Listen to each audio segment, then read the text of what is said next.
Hi.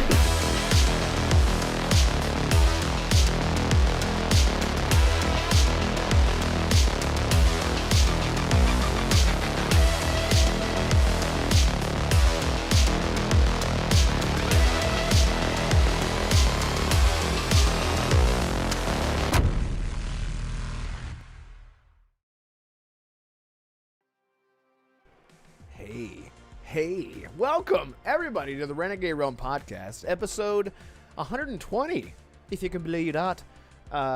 It's crazy. It's good to be back. We're starting a little bit early because I don't know, whatever. And look, if you're new to the channel, which you might be, you're like, what is this? This isn't Starfield. Well, this is not what I signed up for. Unsubscribe. On this channel, we have a weekly podcast. We go live every single Tuesday, 6 p.m. Eastern Standard Time. We talk about everything gaming, whether it's on PlayStation, PC, Nintendo, or Xbox. That's what this is all about. And so thank you. Shout out to all the new subscribers, by the way. Incredible. I cannot thank you guys enough. It's been amazing. But that's what this is. It's a Renegade Realm podcast, and thank you guys so much for being here. And right now it's just me, because I don't know where Assassin is. Damarco is out of state right now, so I don't think he's gonna make it, but it's fine. I couldn't miss another show. Good to see you guys. Noise Mofo, Barry Donnellan, Yadani. Thank you guys so much for being here. Really appreciate it. What is Starfield? What is Starfield? What isn't Starfield? Jonas, he's not at home. Yeah, he's not at home. Yeah, exactly. Oh, Damarco. Exactly. Yeah, exactly. But yeah, there's some crazy stuff going on this week. I guess I'll just go ahead and talk about what I've been playing. I've been running through games like crazy lately. Trying to get it in before dinner, Wacko says. Yeah, DeMarco couldn't make it, and I'm like, well, why wait? Let's just do it now. But yeah, Assassin will be here soon. Anyway, I had this revelation recently. I'm like, what the F is a backlog? Why is it ruining and running my life? I have so many games. I have a stupid spreadsheet just to keep track of all the games that I'm playing. And it's so dumb. Like, I tried to make like a metagame out of my hobby, and it's kind of made things worse. And I have games on there like Sekiro and Divinity 1 and 2, which I know those are great games, Divinity. Games that like The Surge, Mortal Shell, lots of Souls-likes that I'm just like, and you guys know, I am so done with Souls-likes. I'm so done. And I'm just like forcing myself to hate play these games just to get them off my backlog. And so recently I just went through and just said, F it. Even though they're still on my account, I just hid them all from my library on Xbox. Not all of them, but just the ones that I'm like, no, I'm not going to do this to myself. That was a huge deal for me. Sounds so dumb, I know, but so I only like left the game. There's like only 104 games now instead of like 127 or something like that. So it's a big deal. And I said that I was totally done with Souls-like games. There's a game that just came out that I'm in love with, and it's actually not a Souls-like. It's Hell Is Us.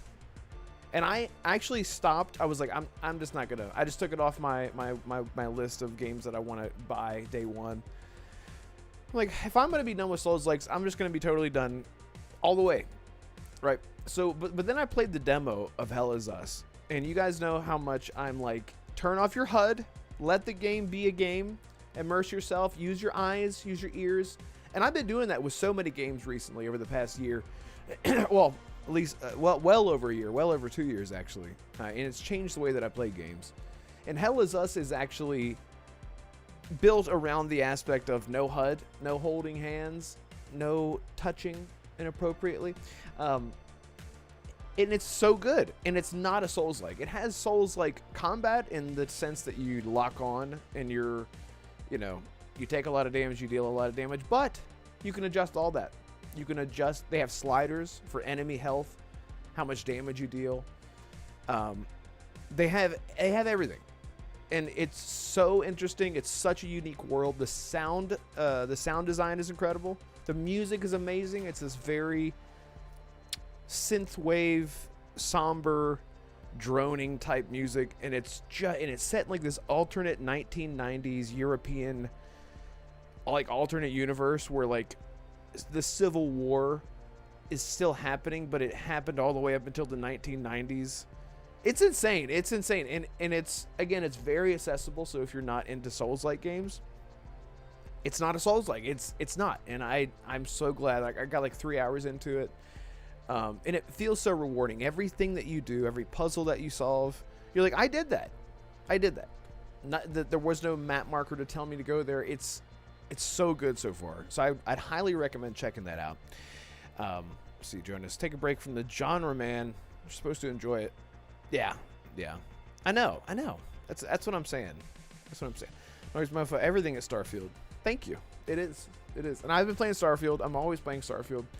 Got a video coming out tomorrow, by the way. Let's see. Wacko Game says, I liked Hell Is Us concept, but combat gets too hard and puzzles are annoying. Yeah, I'm telling you, man. You can adjust the combat, like, and not just like select the difficulty. You can genuinely go in and adjust the sliders to make it to where enemies are weaker, or you take more damage or deal more damage. It's amazing. I wish more Souls games would do that. I wish Sekiro would do that. I really wanted to like Sekiro, because Sekiro is essentially Tenchu Z. And if you didn't know, From Software made Tenchu Z. Sekiro was their answer to bringing back Tenchu. And it's too fucking hard for me. I cannot do it. I can't.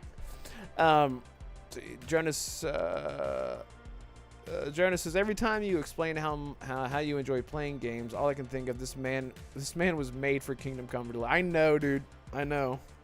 I want to get it so bad. I actually have it I have a steelbook wish listed on Etsy, and I have a physical copy on Amazon. Like, it's all wish listed. It's all ready to go. So I am going to get it. And I had it, actually. I had it digitally, and I had it physically, and I took it back because I was like, I hate everything right now. It was not a good time for me to be trying that. I hadn't played Stalker yet, is what happened. I had not played Stalker yet to get me into the mindset of, take your time, slow down.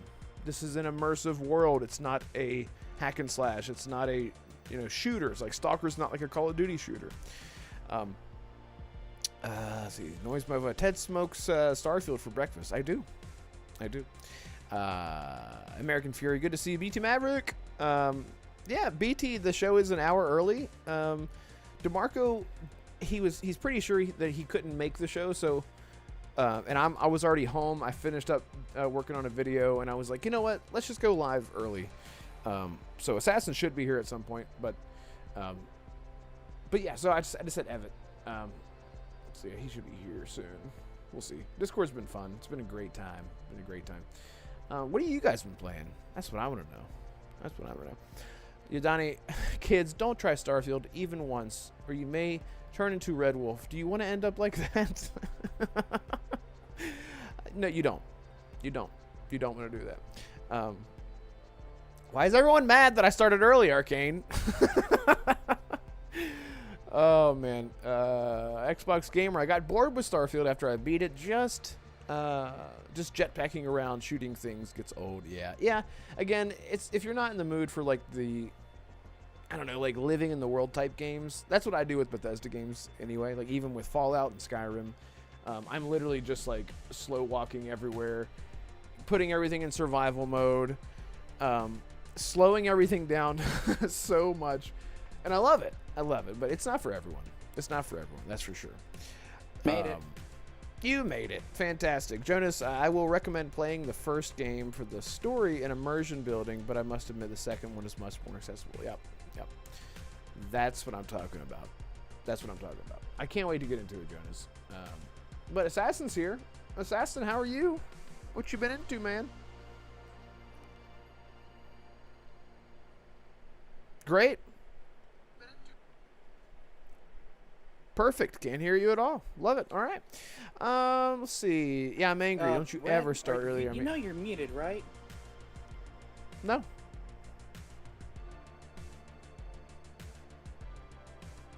I guess I'm muted for you. I don't know how. I don't know. Hang on. God, ow. Ow. That hurt. I don't know what's happening, but I've been muted in Discord this whole time. And somehow you guys can hear me on the stream. Not sure how that works, but thank God. Somebody would have said something, so I just kept talking. But anyway. And again, guys, if you're jumping in here, you're like, what the hell is this? Some podcasts on this channel. Yeah, Starfield stuff is always going to be a thing on this podcast, on this channel. But the podcast goes live every single Tuesday, 6 p.m. So say hello in the chat if you're new here. Really appreciate it. And please, for the love of F, if you guys have not gone into your general settings on your YouTube account, turn off restricted mode. It's screwing everyone up. Like even right now, I know that we're like an hour early, but we should have had 12 at the start. So I don't know what's happening, but either way, it doesn't matter. If we only ever have 12 watching, that's all I ever want. I appreciate you guys being here regardless. Don't you ever start early on me again. Yeah, exactly. Well, Assassin, now that you can hear me, how are you? What have you been into? What you've been playing? You know damn well what I've been playing. I finished Metal Gear Solid Delta. Ooh, my first man. Metal Gear experience. How was it? Finished it in 13 hours, by the way. It was amazing. Yeah. I understand why it's such a beloved title. Yeah, Also, it's so boss special. fights, absolutely the highlight for me. Dude, everyone, you're like, what is this psycho? What is the next like ridiculous boss fight that I'm about to? And it's amazing every time. It's so over the top. So over the top. I love it. The fear. Yeah, it's amazing. The pain. The fury. Everyone says their name. It's so dumb. I love it. But Yeah. Back in 2004, that was like, this is peak. Take it serious. Be serious. Dude, this is serious. And now we're 21 years removed from Hideo's insanity, and we all sort of know what to expect. But, yeah, so. I mean, so we you haven't liked played Death Stranding 2, so, but We we haven't. know how crazy he can get. Yeah, we haven't. But you liked it. Yeah, I did. I absolutely loved it. And I took my time with it. Like, I took my time. Like, I, looked for everything, tried to get a lot of the weapons that I remembered. Because, you know, the camera angle is just totally modernized. And so, playing it now, I'm like, oh, I recognize this location, but I'm used to seeing it from the top of my head back in 2004. Mm-hmm. And it was so nostalgic. It got, everything was just... And then I'm sure you went back and looked at how Metal Gear Solid 3 used to look like, right? So there's this actual video that I go back to every once in a while from Is it Nick? it's from Watch Mojo's gaming channel. Yeah. The title of it is like top 10 PlayStation 2 exclusives. So it covers the 10 best exclusives that were on the PS2 at the time. And Metal Gear Solid 3 Snake Eater was on that list, and I look at that gameplay, I look at what it was, and then I look at it now.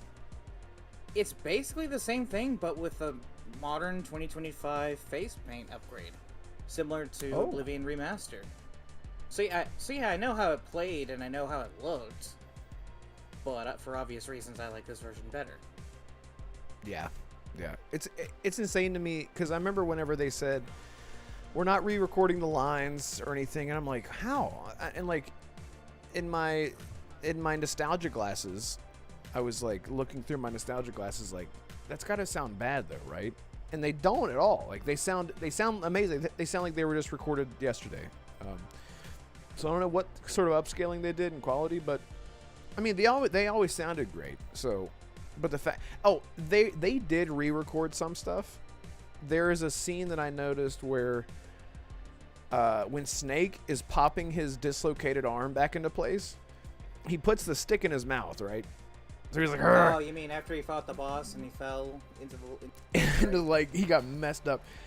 In that scene, in the original one, he puts the stick in his mouth and he pops his arm back into place, and then he yells as if his mouth is wide open, where he's like, "Ah!"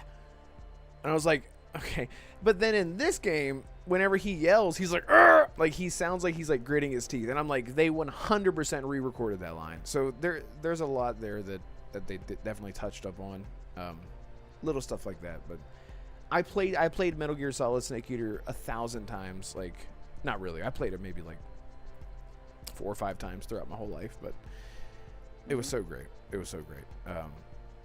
I beat Doom the Dark Ages this week. That was something. Oh, you did? That was amazing. I had it all tuned up to where I'm dealing a ton of damage and taking... I bumped it up like a little bit to where like I'm taking a little bit more damage, and I've made the speed like 150%, and I had it just fine-tuned to where it was just like this power fantasy. It was so amazing. But like if I could like fuck up and like just take damage, like if I stop moving or whatever and die, and I did die a couple times. But I like curated it to my own, power fantasy for Doomslayer. It was great. It was really great. I'll probably come back like in the next year or two. But yeah. I will say when I did play it, the only boss fight that gave me any aggravation at all was Volgan, because I did not know that you had to prone to get away from his electric blast. I thought you could just dodge like normal out of the way, but nope. After Are you talking that out, when you fight him on the very first time? I'm talking about when you fight him in the hangar in the elevator. You know, when you go down. Right. Whenever Ocelot's right like watching. Yeah. You can. That's what I'm talking about. There's so many different ways to take him on. The way I always beat him is you wait till like he does his blast thing. You jump out of the way, and you just run up to him and just slam his ass on the ground and kick the shit out of him. Oh yeah, I did that. Yeah. So I did that. Okay, yeah. So I would just like slam him on the ground and just shoot him in the back of the head twice with the tranquilizer. Because I tranked all the bosses, by the way. Because for anyone who doesn't know, if you tranquilize all the bosses, you get a special camo that gives you special abilities that you can then take with you through New Game Plus. So I took all the bosses down. No, I killed them all. Yeah. No. By the time I realized it, I was like, nope, I'm already. I'll just keep killing the bosses. Yeah. I tried to keep as many henchmen as I could alive, but then that scene at the very end where you're on the bike with Eva, I was like, is this unavoidable or? Yeah. God. Do I have to kill everybody? Yeah. That scene or that whole segment was amazing, and it was so much better than I remembered, especially with the updated graphics, with the cinematic camera changing, and then you could just hold left trigger and just go straight into the third person shooting in the midst of all of that. It was insane. Ion Storm, what's up, man? Good to see you, man. Glad you're here. We don't have the pool. Yeah, we don't have the pool panel here. We don't have the full panel here this week, but that's okay. That's okay. What else you been playing, man? Not much else. I picked up Hell Is Us. so I'm gonna be downloading that and giving that a shot. I was gonna just pick up talking Chronos about the that. New Dawn. I was gonna pick up Chronos the New Dawn, but they didn't have any copies available. Because apparently no one pre-ordered that game at my store. So there is a physical version of that game Of Chronos? Yeah, on PlayStation. on PlayStation. Okay, maybe that's what I was. Oh yeah. It was, yeah. That's right. Yeah, it's PlayStation and Nintendo physical only. Yeah, If you 'cause like Xbox physical- is like F. If you like physical, then get a PlayStation or a Switch. There you go. Speaking of liking, please hit the like button. Everyone here in chat, please do that. It's free. It helps a lot, especially right now with the silly little restricted mode that's going on. I hate it. And don't forget to turn off your restricted modes in your settings because, I mean, I guess if you guys are here, that's not a problem, but whatever. And don't forget a to lot- like the show once it's over, by the way. Yeah, Because like that's the how show. you've gotten a lot of support lately. By liking? By what? Hyping. Maybe. I mean, I don't know, man. I use that feature. So your last two videos. So how it works is that you have three hype buttons, right? You can use them for any video. You can use them for past live streams. So what I did this past week with your recent Starfield video, even though I don't necessarily like hate it. Starfield as much Yeah. as some of you, I don't hate it. I just don't prefer it. I hyped your video twice. Thank And you I for saw a doing few that. others did it as well. And, well, look how many views you got in your last three videos. You can't tell me that it doesn't work. I mean, I put don't know. my third one on Damarco's. Here's what we should do. I would like for someone to hype a video that has nothing to do with Bethesda or Starfield, and then I will believe you, because You're gonna have to make a Starfield. Persona 6 video then. Yeah, I mean, I probably could, but I do plan. I am working on an Elder Scrolls 6 video that I'm really excited about. Have another video coming out tomorrow. I've been busting my ass, guys, on content creation because I've just got to not stop. But like I said, whenever I put out another video that's not Starfield, I would like to see if the hype actually changes anything. But we'll see. But either way, I do appreciate you, Donnie. You've been playing Snake Eater for longer than that. Yeah, hell yeah, brother. BT Maverick depends on the game for Nintendo or PlayStation. When Nintendo keycard and half the game on it, and games on PlayStation that are digital downloads or dead PlayStation Concord games. That was only, I think, I understand what you're saying.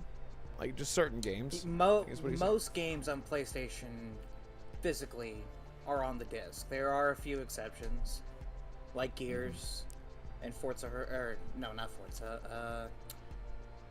No, Gears and a couple other ones from Microsoft are the only ones that are not the full download. Oh yeah, Doom: The Dark Ages, Indiana Jones. Seems like it's only Xbox that has that problem. But yeah, Nintendo and the game cards. We're going to be bashing Nintendo, guys. Don't worry. I am on the bashing Nintendo train today. It's been great. Yeah, Red's been having yeah. a fun time watching me rage at Nintendo over this. Man, it's been Over what we're going to talk about later today. There's some breaking news that just happened with Nintendo being fucking assholes, and it's just wonderful. What was I gonna say? Oh yeah, Chronos: The New Dawn. I had to choose. Because I saved up for Hell Is Us, and I just had to choose between the two. So I will get Chronos eventually. So will I. Yeah, but I did get Hell Is Us, and I got 3 hours in it, and it's amazing so far. I think you missed that part when I was talking about it, but I will get back into it. But. Yeah, I did. I also got a notification that my physical copy of Shinobi is going to be on its way too. Oh, I've nice. been seeing Infinite Umbra play or say wonderful things about that game. My brother, Infinite Umbra, he and I have a lot of mutual tastes and a lot of opinions that we agree on, and I gotta say that Shinobi looks very fucking good, man. And I love that demo. I played that demo like 3 times, by the way. That's how Special good it Nick was. loves it. Umbra said he beat it 4 times, allegedly. He got 73 hours in it, bro. I believe it. Nah, let me say something, okay? This is no shade to Colt or Umbra or anyone else I know that leaves on their consoles for days on end. there is a game that I played. It's an indie game. It's called One Leaves. Okay, it takes 20 minutes to beat because it's meant to be played. You know, I guess like twice because there's like 2 endings or whatever. Umbra had like 20 fucking hours in that game. Like he just he left it on. Anyway, no, I'm just picking on him, but no, if he's got the achievements, hell, he's beat it. But anyway. He got full 100%. Yeah, then like I said, I'm just picking on Umbra, but but I know some people like just leave their Xbox on because I had the thing where I have it turn off after 1 hour of inactivity. If I'm gone for an hour, I'm doing something. If I just put my controller down, like I want my Xbox to shut off, and I want to know. You guys are probably like me in chat. You guys want to know. It's sort of like your meta level for the game that you're playing. Like if I have 50 hours in Stalker, that sort of like shows my experience with the game overall. Like I have 50 hours of experience with the game, and I don't want that to be misread. I have 87 hours, and I'm like, well, that one time I fell asleep, the one time I went to the toilet, and I was pooping a lot, and I totally forgot to. Oh man, like I want to know exactly what it is, so I turn it off, or sorry, I turn on the auto off, because I have to know. It still surprises me that I have a combined 80 hours in Persona 3 Reload. And I have 2 playthroughs with that game. Still amazes me. 80? 80 hours, yeah. That's wild, man. Persona 5 must have just totally... I mean, I know they're all long games, but Persona 5 just must be insanely long. Well, see, the thing is, Red, so one thing I learned after the fact with P3 and P5, you play from the beginning of April to the end of January. In P3. In P5, I'm pretty sure you start from the beginning of April to the end of March? I think? Okay. Isn't that right in P5 Royal? So it adds an extra 2 months. Yeah, you play... I mean, you go through like the whole year. I mean, obviously, but... yeah. I can't remember. It's been a while. I can't remember, but... I can't wait to get into plus that. With my second playthrough, I skipped all the cutscenes. Okay, that'll do it. That'll do it. Yeah. You nicked it. You special nicked it. Yeah. Hey, I experienced it with my first playthrough in...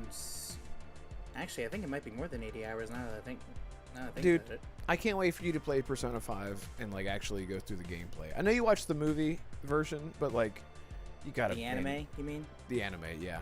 Ion Storm says, Doom has miffed me off with the Berserker and Melee achievements glitched. Oh, shit.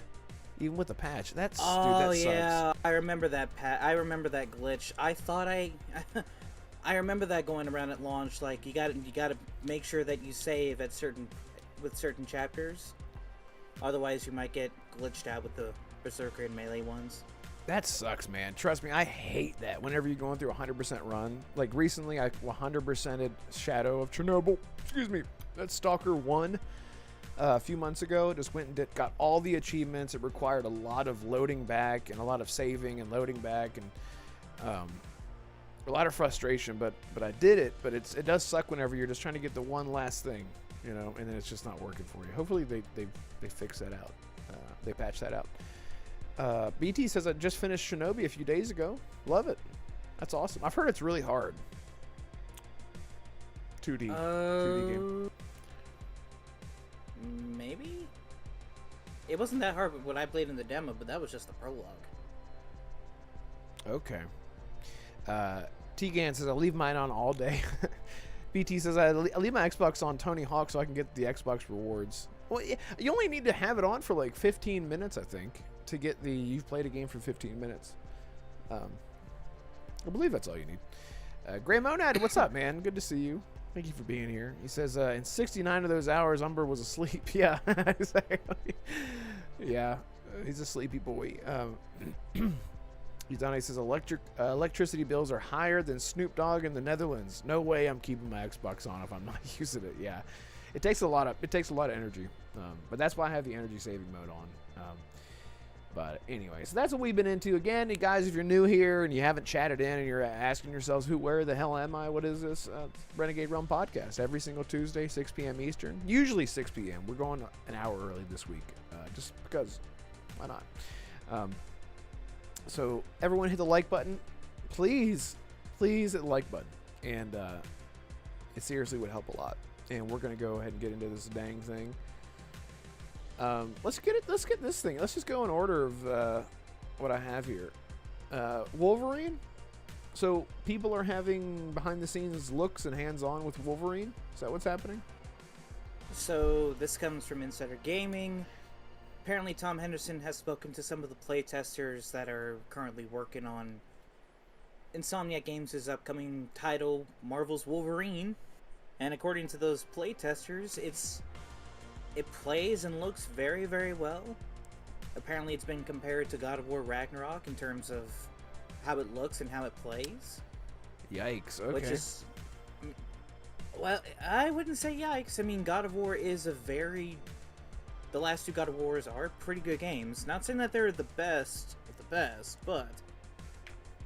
I mean, if that's how Wolverine is going to play, it's going to be brutal. Probably even more considering it's Logan. Like, come on. It's going to be rated M, right, Red? Like, it has to be. It has to be. No, There's no way they're going to release a rated T for teen Wolverine game. Oh my god. Like, it's... Where you slash someone and sparks fly out of their head? It'd be so stupid, dude. Yeah. He's got his claws and he just stabs somebody in the head. Rated T for teen. Or, like, you know how in Gears of War, how you can turn the gore off, and so whenever you shoot someone, it's just sparks flying everywhere? That's what I'm talking about. It looks so ridiculous. No, it's going to be rated M. It's going to be rated M. What do you think that they're going to do with the narrative as far as him taking damage? Like, we've had plenty of Wolverine games before, Origins being a lot of people's favorite. How do you think that they're going to handle... Is this going to tie into the narrative, like, in the beginning, the very beginning of the game? It's just like a cold open, and you're playing as Wolverine, and you're just murking dudes, and you are completely invincible. And then, like, for narrative reasons, you get stuck with adamantium poisoning again, and so the whole game is about you trying to get your powers... Yeah, it's like trying to get your powers back so, like, you can take damage. I don't know. Like, I wonder how they're going to do that. I don't think so, because in the comics, Wolverine, like, despite his healing factor, despite having an adamantium skeleton, he still takes a lot of damage, man. Like, just because he can regenerate, that doesn't mean that he can't take damage. That's like, true. Even his death in the most recent comics, it was pretty brutal. Like, being covered in adamantium and being turned into a living statue of being unable to breathe, like, you can't fight your way out of that, man. It's true. Yeah. And he's gotten, like, so messed up before where he's just, like, just half dead anyway. Like, he has to, like, literally just go to sleep, just fall unconscious and just go to sleep to heal himself. Yeah. But, I mean, it's good to hear. I can't imagine, like, I'm trying to, like, picture an over-the-shoulder Wolverine game that looks like God of War. But then again, like, I remember people comparing... Leaks. I mean, yeah, I saw that gameplay. Yeah. But, like, it's like a lot of, like, camera angles shifting from directly behind him to, like, way out far off. Way far off. Like, whenever he leaps into the air, like, onto someone, the camera sort of pulls back a little bit. It pulls back a little bit, but not as much as it does for Spider-Man. Because, like, when you go into combat as Spider-Man, like, you're walking through a hallway as Peter, you walk out the door, and it pans out to see with all the enemies, right? It's like 20, 30 feet behind him. Right. But with Wolverine, it feels like it's going to go from 5 feet behind him to like maybe 10, 15 feet behind. Not the 30 that it does for Spider-Man, but I get your point. It may be a bit hard to speculate. What Tom Henderson also said is that apparently a new trailer is getting ready to be shown at a rumored state of play for the coming this month for PlayStation. Is that's this month too? Apparently there is going to be a state of play. We're going to get a new look at Wolverine, or I guess an actual reveal considering the leaks. Everyone kind of... Anyway. Okay. Yeah, so we're going to get a re-reveal of Wolverine. So yeah. Wonderful. So we have that, and then we have Tokyo Magneto Game ripped Show. him apart. Oh, is that what happened in the recent comic run? I think what BT Maverick is referring to is when Magneto, like, ripped out, or not ripped out, but pulled out Wolverine's skeleton, because, you know, his skeleton's made of adamantium, it's metal. Right. So Magneto, he pulls out the metal from Logan's body, And I've seen that comic panel. It is gnarly. Which, ironically, was the first time Xavier lost control and put Magneto in like a... Not a coma. Oh, he put him in a catatonic state, yeah. But so, okay, that's brutal. Okay, so you're saying he ripped out his skeleton from his flesh, from his pores, basically.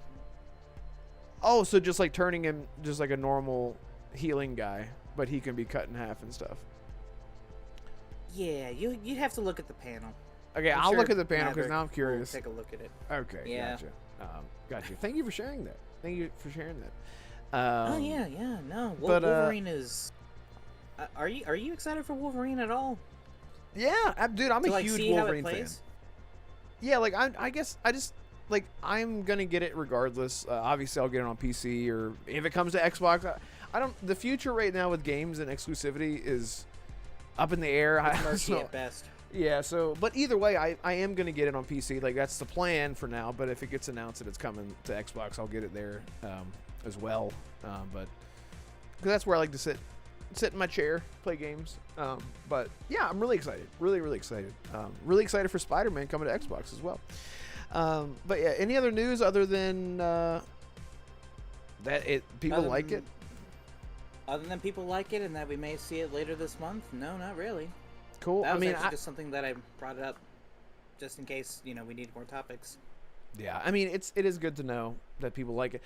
I don't expect anything from Insomniac to be subpar when it comes to combat and visuals. The story is where I'm a bit iffy now after everything I know about Spider-Man 2. Yikes. And haven't even played Spider-Man 2, but man, I heard that... it's rough. Jonas, obviously, I'll get it on PC. There it is. yeah, brother. It's happening. My setup right now, so I've been playing... I meant to say this. This is just a quick tangent. It's not a tangent, but I'll say quickly. What time is it? 41:04. I gotta keep that track. I've been playing Vampire the Masquerade, because as much as I love that game, and I've been playing it for years, I've never actually beaten that game. Because I keep starting over, and just like, that game is so amazing. From 2004, by the way. It's only on PC. But recently, I'm like, you know what? Let me just try to, like, make this area in this room more comfortable to play games in. So I have a HDMI switch. I just press a button. It goes from this screen to the TV that's behind me. And then I just pull the futon sideways. And I've actually made it a lot more comfortable. And of course, it takes a good like 2 or 3 minutes to get everything set up because I'm not playing on keyboard and mouse, using a controller. Got to get my headphones. Got to get my. It's a whole thing. But I will say, PC gaming could be great if it's a little more. Just press a button and everything works. But we'll see. The future is really exciting. Shout out to 24 people here. Thank you guys so much for being here. Really, really appreciate it. And I'll say again, if anyone's new here, this is the Renegade Realm podcast, live every single Tuesday, 6 p.m. Eastern Standard Time. If you're new here and you're like, what the hell is this? Please, stick around. Glad you're comfy, buddy. Yodani says they're going to sit Wolverine in the cuck chair and let Scott Summers have his way with Jean Carl. God, that would be fantastic. And he's like, something like that. Fantastic. The Fantastic Four is not showing up. Not yet. Now that I think about it, Red. Yeah. That would be kind of cool if Insomniac Games did like a 4-person co-op Fantastic Four game. Yeah, I mean, I think they did before. This was back when they were doing the top-down X-Men Legends games and stuff like that. Wasn't there a Fantastic Four game that was... It was based on the movie. So. I'm pretty sure it was based on the movie. And it had Jessica Alba on the front and Johnny Storm. Yeah, probably. Yeah, but that's a whole thing. But again, thank you guys so much for being here. Hit the like button. Let's move on to Wolfenstein. So Wolfenstein 3... Now that id Software is, or not id Software, Machine Games has been away for a while. They have talked about they've been wanting to get back to Wolfenstein 3. Now, obviously, or just to Wolfenstein in general. Obviously, there's been rumors for like well over a year now that Wolfenstein 3 is coming, but I think them just talking about it shows that they're deeper into production than I think that Wolfenstein, yes, exactly, Arcane, that they're deeper into production with Wolfenstein, the next Wolfenstein game, than that they would let on. I would say that game's coming out and probably gets revealed later this year. Sorry, later 2026. And then gets released 27. I would think is what. But do you know anything else about this other than they're just talking about it and they love it and whatnot? Well, other than the fact that a TV show just got greenlit at Amazon, based from the same people that are doing the Fallout show, by the way, just FYI. Honestly, I thought that Machine Games would be sent into the Disney mines with Indiana Jones. You're getting 3 more Indiana Jones games, Arcane.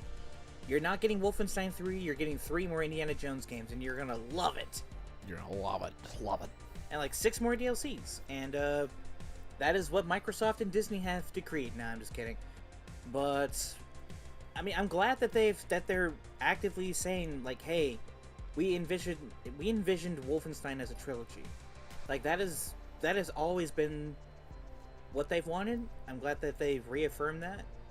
I remember when Pete Hines was still at Bethesda, he mentioned Wolfenstein 3 was in the cards, but that Machine Games would be the ones to say more on it.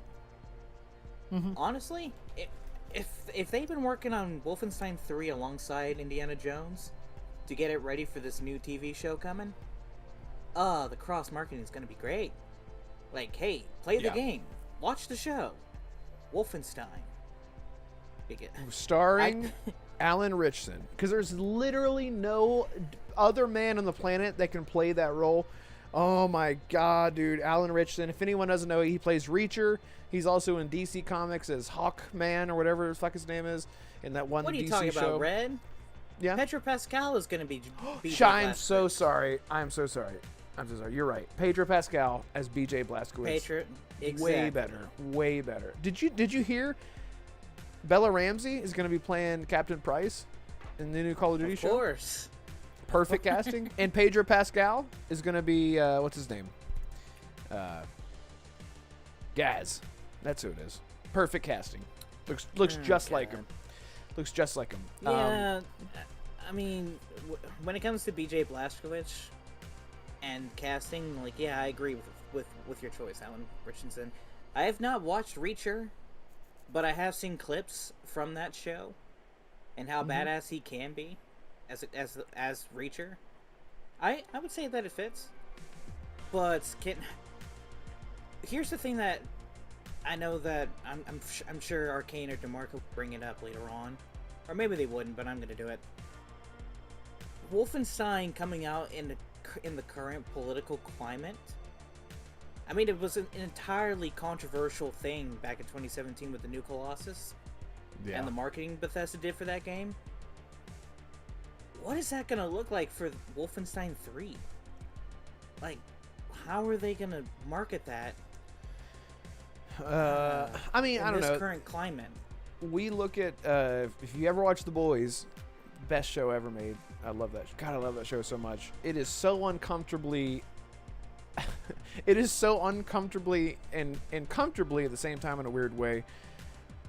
So political in the way that like it makes fun of today's political climate and it leans into things that are so inappropriate and they just like make fun of it.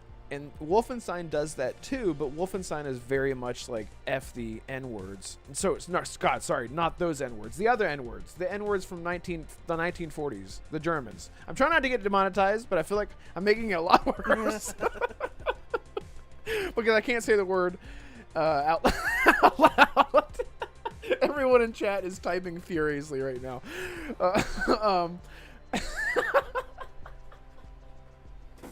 Welcome to the Renegade Rumble. I just lost all 500 new subscribers that I just got. Anyway. Nice. Yeah, but anyway, it's always been about like F the bad guys, the bad German guys.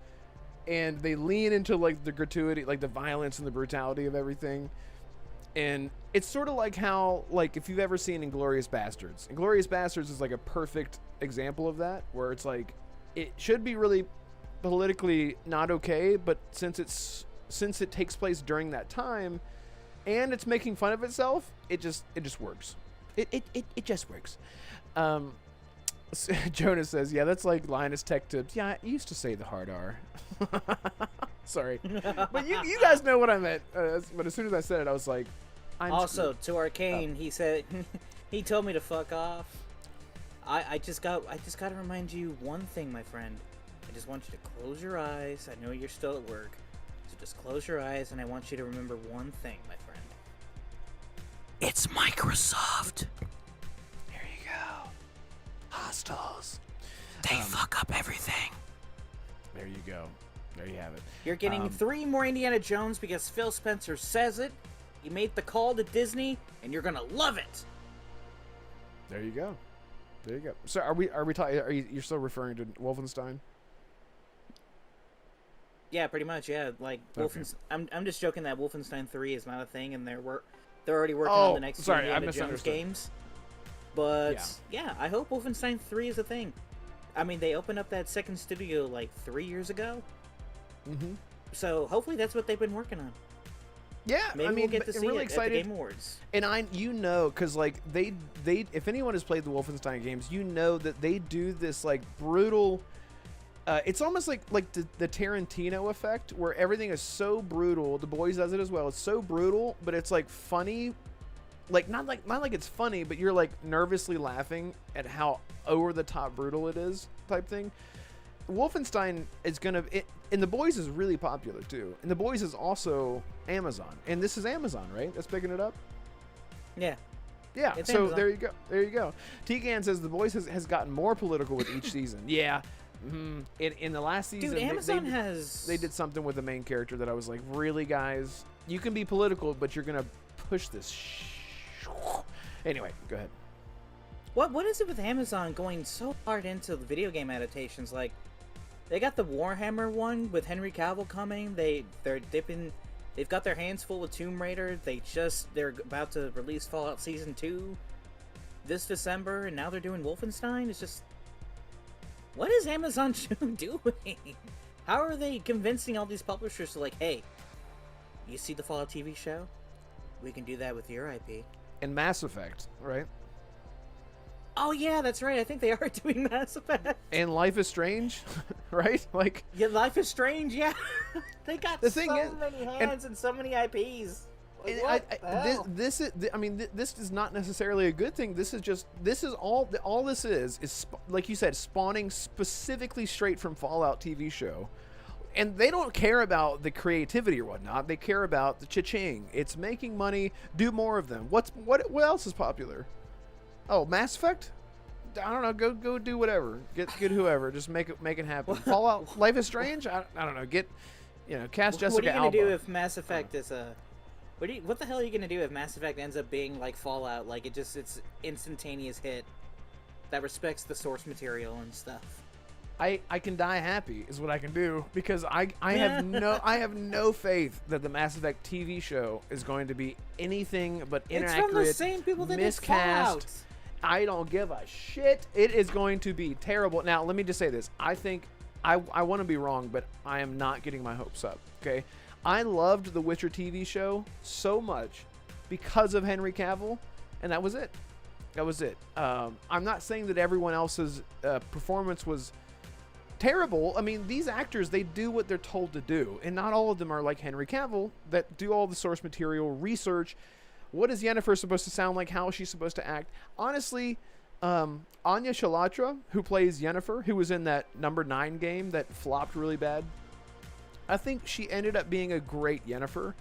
Her early years as Yennefer in the show were not great, but her character did evolve into it. We eventually got a very accurate Yennefer.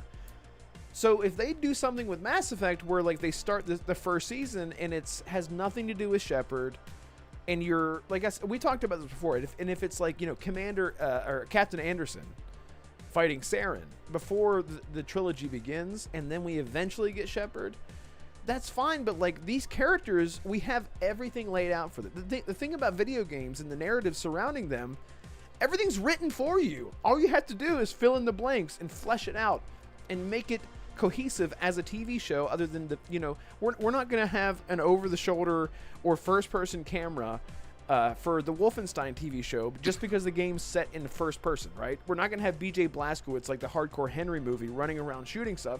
They had to flesh it out. They had to, Jonas could probably find the word for it, but it's more, they have to write a narrative around the video game parts of it. And I just don't trust that they can do that with Mass Effect. I don't know.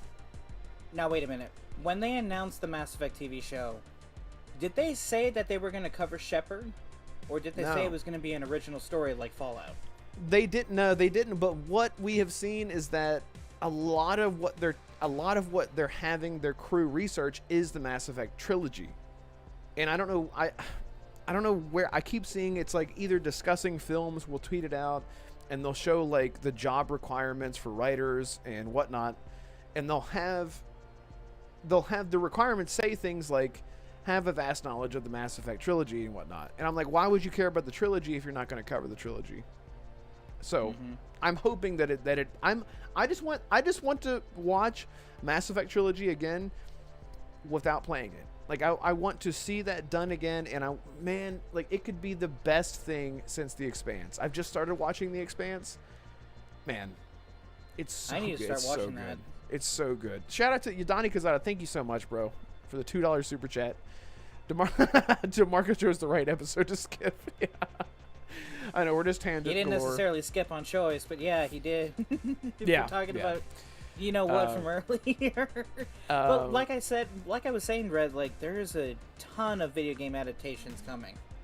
Yeah. 100%. Not just from Amazon, but from Netflix. Like even from Disney. I'm pretty sure Disney even said it themselves that they're going to do an animated Kingdom Hearts series on Disney Plus. Mm-hmm. That's right. I heard about that. Like, yeah, it's insane. Like, video games are now starting to hit the mainstream through TV shows and films. Oh, sorry, real quick. I don't want to miss this. Ion. By the way, everyone go check out Ion Storm in the chat. Go check out his channel, because he's been getting hit with that restricted mode BS too. He says Paradox announced next week on how they are moving forward with the Vampire Masquerade Bloodlines 2. I think he's referring to how the team at Paradox said that they heard all the feedback. I even went on the Reddit for Vampire the Masquerade, and they were like, we're giving out refunds. Don't worry, here's your refund. They're just handing out refunds like crazy because people are so pissed off. And they said that they're going to be reworking all the BS that locking. Ion, if you're still here, correct me if I'm wrong. I always play as Tremere because there are 13 clans in the Vampire the Masquerade lore, and Tremere is a hugely popular one. It's one that I like playing because I like being charismatic, but also very like sort of sneaky. I don't know, but like just a very suave type vampire. But anyway, they locked out like 3 of the most popular clans behind a paywall, which is just insane. Was it 2 or was it 3? It was 2. Also, to the chat. So, despite how me, Red, and Damarco can be on camera sometimes, you know how we jab at each other, we make fun of each other sometimes, but we're actually pretty good friends off camera. So, when I saw the news from Paradox saying 2 of the clans will be behind a paywall for the deluxe edition for Vampire the Masquerade's Bloodlines 2, I was like, oh dear Lord, Red's not going to be happy. So I shared it to him. Not because I wanted to rub it in, but because I'm like, maybe he can make a video out of it. The amount of yelling that I got when I shared it, it was like, dude, why are you yelling at me? I'm not the one who did this. And then he found out which clans were hidden behind the paywall, and he yelled even louder and longer. I was so pissed off. Like, I couldn't believe it. He was like, you motherfucker. I was so pissed off. Oh, just the audacity, the development hell that they have gone through, and then they turn around and be like, hey, not only is the game coming out in 6 weeks, fuck you, we're gonna lock content behind a paywall. Like, what do you mean? Like, okay, let me put this in perspective, just so everyone. Imagine we were talking about Mass Effect. Imagine if in Mass Effect they locked the Vanguard class and the Adept class behind a paywall. And he said, in the next Mass Effect game, it's going to be $70, but for $30, you can play as Vanguard class that you've always loved, or the Soldier class that you've always loved so much. Thanks, we'll see you there. You'd be like, what the fuck? The two most fucking popular classes? You're going to stick it inside of me? Not in the good way? Oh, man, I was so mad. But I'm glad that they're... I don't know what they're going to do, but whatever. Imagine if Battlefield did that with Battlefield 6. Like, hey, we know that you love the Assault and Medic class, but it's going to be behind a paywall for the Deluxe Edition. Right. You'll be stuck with Recon and Engineer. Exactly. And we already have enough fucking Recon in Battlefield 6. God, yeah, it's wild. It's wild, man. But hey, look, I hope that they turn it around. But I just wanted to shout out Ion real quick. And go check out his channel, Ion Storm, on YouTube. He's a good dude. Let's see. Let me catch up here. Jonas, hope Henry Cavill's 40K project is good. I'm not even a huge fan of 40K, but man, oh, sorry, it jumped up. But I can see the potential if done right. Yeah, 100%. And anything that Henry Cavill does, everything's gonna be fine. Listen, I want Henry Cavill. I'm not even kidding. I want Henry Cavill to play Commander Shepard in Mass Effect. That's it. That's all I have to say about that. But yeah, I'm really excited for the 40K universe. And I'm 100% with you. I'm not even a 40K guy, but that could get me into it. Just having a good TV show. Yeah, absolutely. Tegan, Amazon did Fallout, so I'm okay with any adaptation that they do. Hint, hint, I just did a video about... Yeah, go check out Tegan, the game adaptation newscast. Go click on his little profile there and go check him out. He does video game adaptations. He does videos about them. Yes. BT Maverick says Bella Ramsey as Commander Shepard. Oh my god. She said that she wants to play Spider-Man. I don't want to get into it. Whatever. Andrew Colonnade, sheet. Open house for kids. I'll need to watch the replay tomorrow. Oh man. Sorry, bro. But look, Andrew, thank you for being here. Either way, I really appreciate it. Jonas, adaptation between mediums is not easy, but a lot of adaptations through the years aren't bad due to the challenge, but due to how the writers and producers just do whatever the hell they want with it. Dude, with the Witcher books, you had so much material. Everything is literally written for you, line for line. It's different from like a video game. Like, yes, there are plenty of scripts, but the dialogue that you have, especially in games like Mass Effect where it's an RPG, a lot of it's just optional. So whenever Bethesda or like Bethesda and what was it, CD Projekt Red, both, we have like 500,000 lines of dialogue or whatever. Starfield has like 500. Starfield has like the most dialogue lines in any Bethesda game ever. And you think about why that is, and it's because of the different choice, right? It's not like there's one single narrative for Starfield or one single narrative for Mass Effect. There's a lot there. But with books, with like The Witcher, everything is written. Everything is already done for you. And then creatives come in and they just take liberty. They just do whatever the hell they want with the story. And they just change it to fit whatever. Oh, it's so frustrating, man. It's so frustrating. Hey, remember that time that Hideo Kojima and Sam Lake said that they wanted to make a game together? Dude, can you imagine? Oh my god. Sam Lake. Remedy Kojima game? Yeah. Dude, because Sam Lake is like the... Oh man. He is like Kojima 0.8 or whatever. Not like... He is like the... Because he's not American. He is... Is he Swedish? I can't remember what he is. Isn't he Finnish? Finnish, that's what it is. Yes, it is Finnish. I think. Yeah. Don't quote me on that. Maybe Jonas will tell us. He is Finnish because I remember in Alan Wake 2, there's a song that they sing that is specifically a Finnish folklore song. But yes, he is the Finnish Kojima for sure, like 100%. We're talking about Sam Lake, Jonas. Ion says it was the La Sombra and Toreador clans they locked behind the paywall. Okay, either way. It's ridiculous, man. It's ridiculous. Arcane, the Kojima of Finland. Yeah, Sauna. Yeah, love that. I mean, to be fair, only Kojima and Sam Lake would be the only two developers that they can put themselves in their games and it still work. Right. At all. Yeah. And Kojima's not as cohesive as Lake is. Sam Lake is very, very, very cohesive in his storytelling.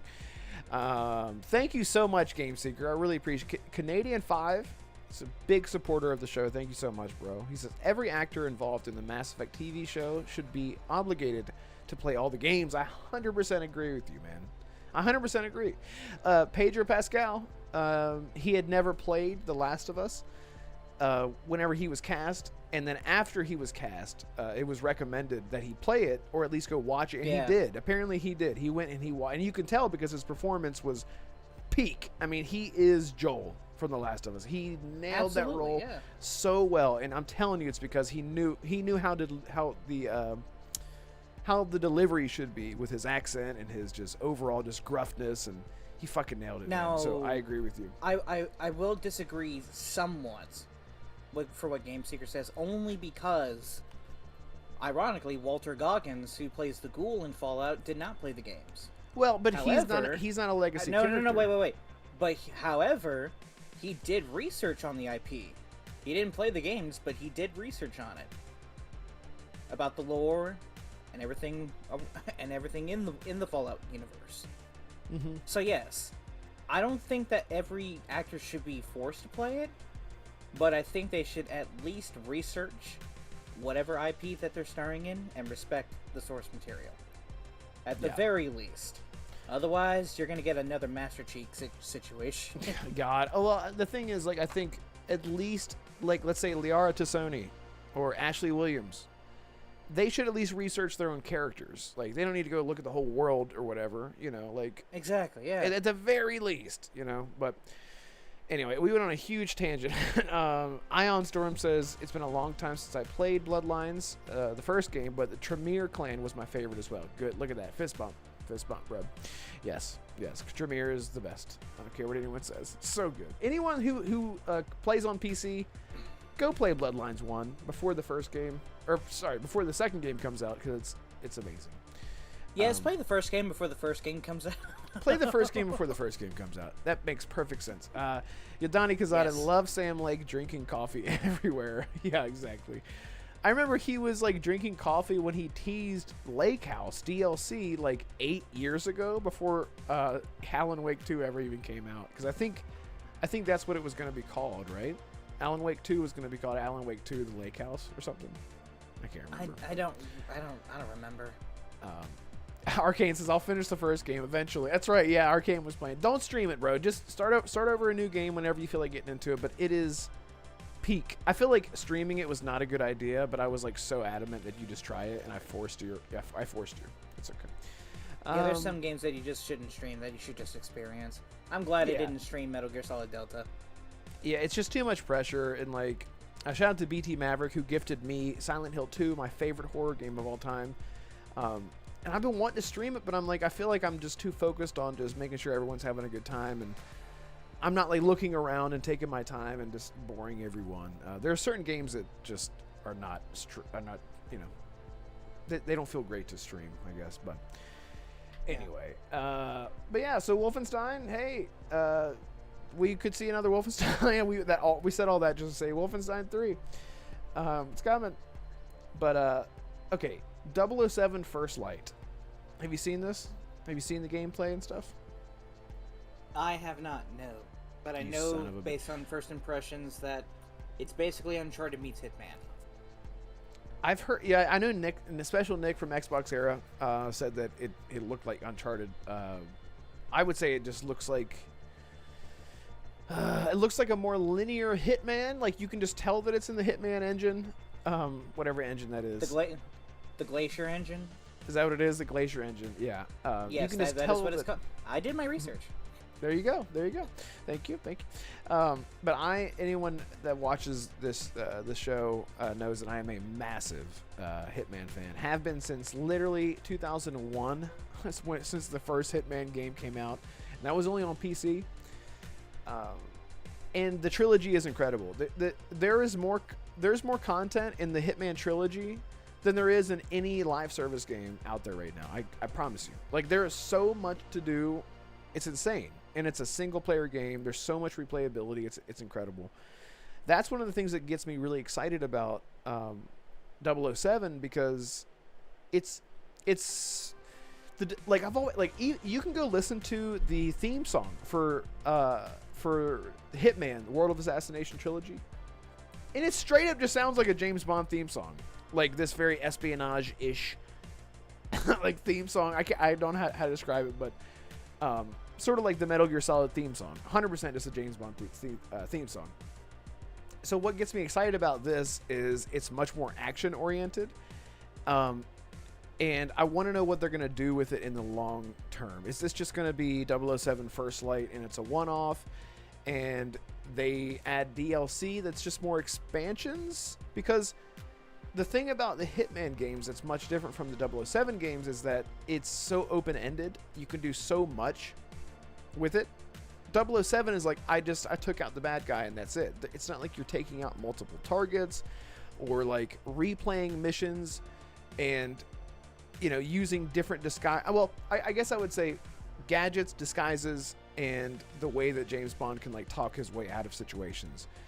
But at the end of the day, you're still playing the story missions, replaying the story missions. Whereas in Hitman Trilogy, you're playing the story locations, but you're not playing the story missions over and over again. You can if you want, but the replayability really comes from doing contracts, like player created contracts, or just like the actual contracts from freelancer mode, where you're just living in the world being Hitman. And I want to know how they're going to implement that, if at all, with 007. But have you played the Hitman games? I know I've asked you this 100 times. So my history with Hitman is a bit, not scarce, but it's a bit weird. So back when I had a 360, one of the games that I had was Hitman Absolution. Oh, Played that game a lot. I absolutely love the Montana level, where I have to kidnap Lenny. I just had a whole lot of fun just shooting everybody in that level. It was a grindhouse, grindhouse movie. Yeah, it was. Game. Yeah. Mm-hmm. So I played Absolution to death. I played Hitman 2016 all the way through. I played all the chapters. I know about Providence. I know that 47 and Diana were set up to fight against a secret organization. I know that much. But Hitman 2 and 3 I have not played. I know that there is a significant character development for 47 and Diana in those two games. Yes. But I just haven't had a chance to play either one. So, okay. I've played Hitman. I've played two Hitman games, but not the most recent two Hitman games. If that makes any sense. Yeah, no, I get it. But you haven't touched the new Hitman trilogy. I have touched Hitman 2016. That's the first of the trilogy. Okay. But I have not touched Hitman 2 or 3. Okay. Well, essentially, they all are updated. 1, 2, and 3 are all running on the same animations, physics, features of 3. So they're all across the board the same game, physics, animations, graphically now. But which makes it amazing because everything just feels incredible from 1 to 2 now because they've just updated everything. It's amazing. But I loved what I saw. Storm has something to say. Yeah, Hitman 2 had the best story. The ending was insane. Oh my god, yes. Silent Assassin. Yeah. Oh my god. That was incredible. Contracts had a crazy ending because Contracts has this you are seeing what happens at the end throughout the whole game. You know how they do this and this is how the game starts and this is how it happened. It does that all throughout Contracts. But 2 had a great ending because I don't want to spoil it for anyone who hasn't played the 22-year-old game, but it's really great with the church and all that. Yeah, I got you, Ion. Yeah, we're like the same person except he's British. Yeah, go ahead. I was actually talking about the message you sent before that. Oh, IO Interactive have said the maps are the largest they've ever done. I guess I thought that was because there was more driving, or just driving in general. So I mean I could be wrong, but I want them to talk about the future of the game, watching it. it literally looks like Hitman, and like you could use, you know, 007 could use his like watch to distract someone, or he could like bluff and like say, hey, there's some woman that needs help back here, and he'll be like, what do you mean? And then he'll go check him out, and or like there's multiple ways to approach the scenario, and I'm sure the replayability, just like Hitman, will be there in that aspect. But I guess I just mean like overall, how is the replayability going to be open-ended the way that the Hitman World of Assassination will be? But we'll have to see. I think one of the things I'm really excited about, I thought that we were going to get like a grizzled 007 for some reason, just based on what they've done with 47. But we're getting the youngest Bond we've ever seen ever. And this is like Bond before he's like suave, shaken, not stirred type character. It's his origin story. Yeah, and in this game, IO Interactive have said that James Bond is sort of like a bullet without a target in this game. He's just wild, just out there, just fucking shit up.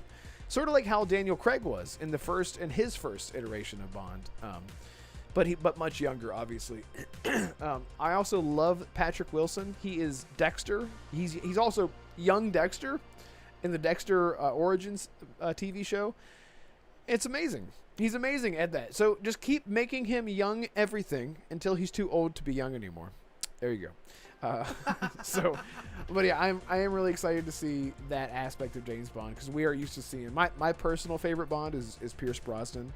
I don't know if have you ever seen any James Bond movies? I may have watched one. Son of a bitch. I may have watched one of the more recent ones with Daniel Craig, but I barely remember. I'm more of a Jason Bourne fan than a James Bond fan. Okay. Just because Matt, I don't know what it is. Like Jason Bourne, it feels more thriller. You know how with James Bond, it's like the suave, like calm, collected. Mm-hmm. It's like espionage. Spy. Yeah. Espionage spy, yeah. But with Jason Bourne, it's more thriller, it's more punches, it's more chasing. It's more You're on edge all the time, yeah. You're on edge the entire time. That's what I like more than I like being more on edge than being calm, which is kind of funny considering my handle name. Yeah. Assassins are supposed to be calm, not chaotic. Right, exactly. Let's see. Oh, sorry, they're just talking to each other. Red, you said you posted. I didn't post anything. I said I saw it. I don't know where I saw it. Jonas says early day, young James Bond be like. The second is, yes, considerably. Yeah. Love that. Ion says they have said he also earns his theme song tune during the game as well. Okay. So like he's like playing the piano and he's like dun dun dun dun. It's like the wrong key, and eventually he gets it right.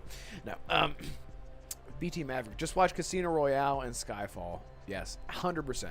100%. Just go watch Casino Royale as your first James Bond movie. That'd be great. That's a good place You know to what start. I appreciate, though? With this entire, like, state of play, gameplay deep dive that they did? You want to know? Yeah, yeah. They gave a fucking date. They gave a date. Yeah. March 26th, 2026. That's wild. 007 First Light is the third game that we have a date in 2026. We have that in March, Resident Evil Requiem on February 27th, and GTA 6 on May 26th. I just realized... It's not coming out. No, hold on, Red. I just realized. February 27th, March 26th, May 26th. Oh. These games are like with an actual month apart from each other. Well, February to March is 1 month, but March to May, it's almost directly on the same day for these three games. Or on the same number of the month. It's weird. Wow. There's a conspiracy there. Pedro Yadani says Pedro Pascal is Agent 47. Perfect. He wouldn't even need to shave his head. But imagine if he did. Imagine if it's just Pedro Pascal, but he shaves his head, leaves his mustache. Peak. Yeah. Peak. Okay, Absolute so cinema. Absolute. I'm also looking at the game info on the PlayStation Store. Pre-order 007 First Light and receive the Deluxe Edition upgrade for no additional cost. And 24-hour early access also at no additional cost. You get 4 outfits as well. A weapon skin and a gleaming pack? Ooh. What the heck is a gleaming pack? Is that like a James Bond thing that I'm just not aware of? Or Sorry, I love how Jonas and Tegan both said Bella as Moneypenny, Bella as Bond Girl. oh God. Oh man. Okay. But yeah, as far as the packs go, that is right up IO's alley, giving us outfits and weapon skins, and I don't know what gleam means. Maybe it just gleams a bit more. 24-hour early access, by the way. Damarco's gonna hate that. Yeah. 24 hours isn't bad, but no, wait, he wouldn't, because he said it himself, like, if we pre-order a game, we should get early access included with it. So, pre-order 007 First Light and get 24... Oh, okay, so if you pre-order it, you get the 24-hour... You get the 24-hour early access at no additional cost. That's cool. That actually incentivizes pre-orders. In a way that, doesn't nickel and dime you. Yeah. Yeah. Strange. Nice. Love it. But yeah, I'm excited. I'm excited for it. As a big Hitman fan, as a big IO Interactive fan, I'm really excited about it. Can't wait to see what they do with it and how they support it in the future, because it's called First Light. I can't imagine them just being done with it after that. What I'm really excited about is the next Hitman game. I don't know what they're going to do. I don't know what they're going to do. Didn't IO say that they're taking a break from Hitman? Well, that's what I'm working saying. They're taking a break. Because they're working on 007, but they also have that Project Dragon. Oh, the project medieval. that they're working on. Right. The medieval Diablo-like Oh one. my god. Oh, it's Diablo-like. Oh man. God. Fuck. Well, whatever. Hey. To be fair, to be fair, Red, hold on. Diablo needs some competition. It really does. Don't you guys have Path of phones? Exile can only do so much. Yeah. Click, click, click, click, click, click, click, click, click, click, click, click, click. That's literally Diablo games. Just click, click, click, click. But yeah, anyway, pretty. everyone, hey, look, we have 30 people here and 19 likes. Guys, help us out. Hit the like button if you would, please. Helps out a lot. It's free. It takes a thumb or any appendage to do so. So use whatever appendage you like to hit that thumbs up. That'd be great. Thank you all so much for being here. Honestly, truly. But yeah, that's 007. What else? Final Fantasy. So I don't exactly know. No, wait, I do. So there was a post on Reddit. Here, keep talking. Here, you just run the show for a minute. Okay. All right, chat. So there was actually a post on the Gaming Leaks and Rumors subreddit that talked about Final Fantasy VII Rebirth coming to Switch 2. Nate the Hate responded saying that Final Fantasy VII Rebirth is slated to come to Xbox and Switch 2 in 2026. So, hey, another PlayStation exclusive is finally ending the exclusivity contract and coming over to Xbox and Nintendo. I've always said this before, chat, but third-party franchises need to be everywhere. Like, Final Fantasy had no business being exclusive, even to PlayStation. Like, I get that series has a history with that platform, but no, third-party franchises should be everywhere.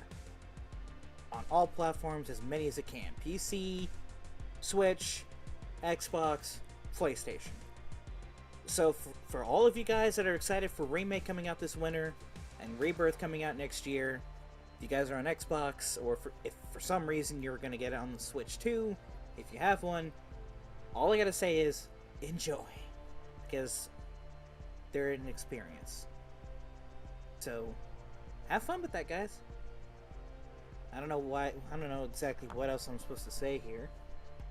Other than the fact that...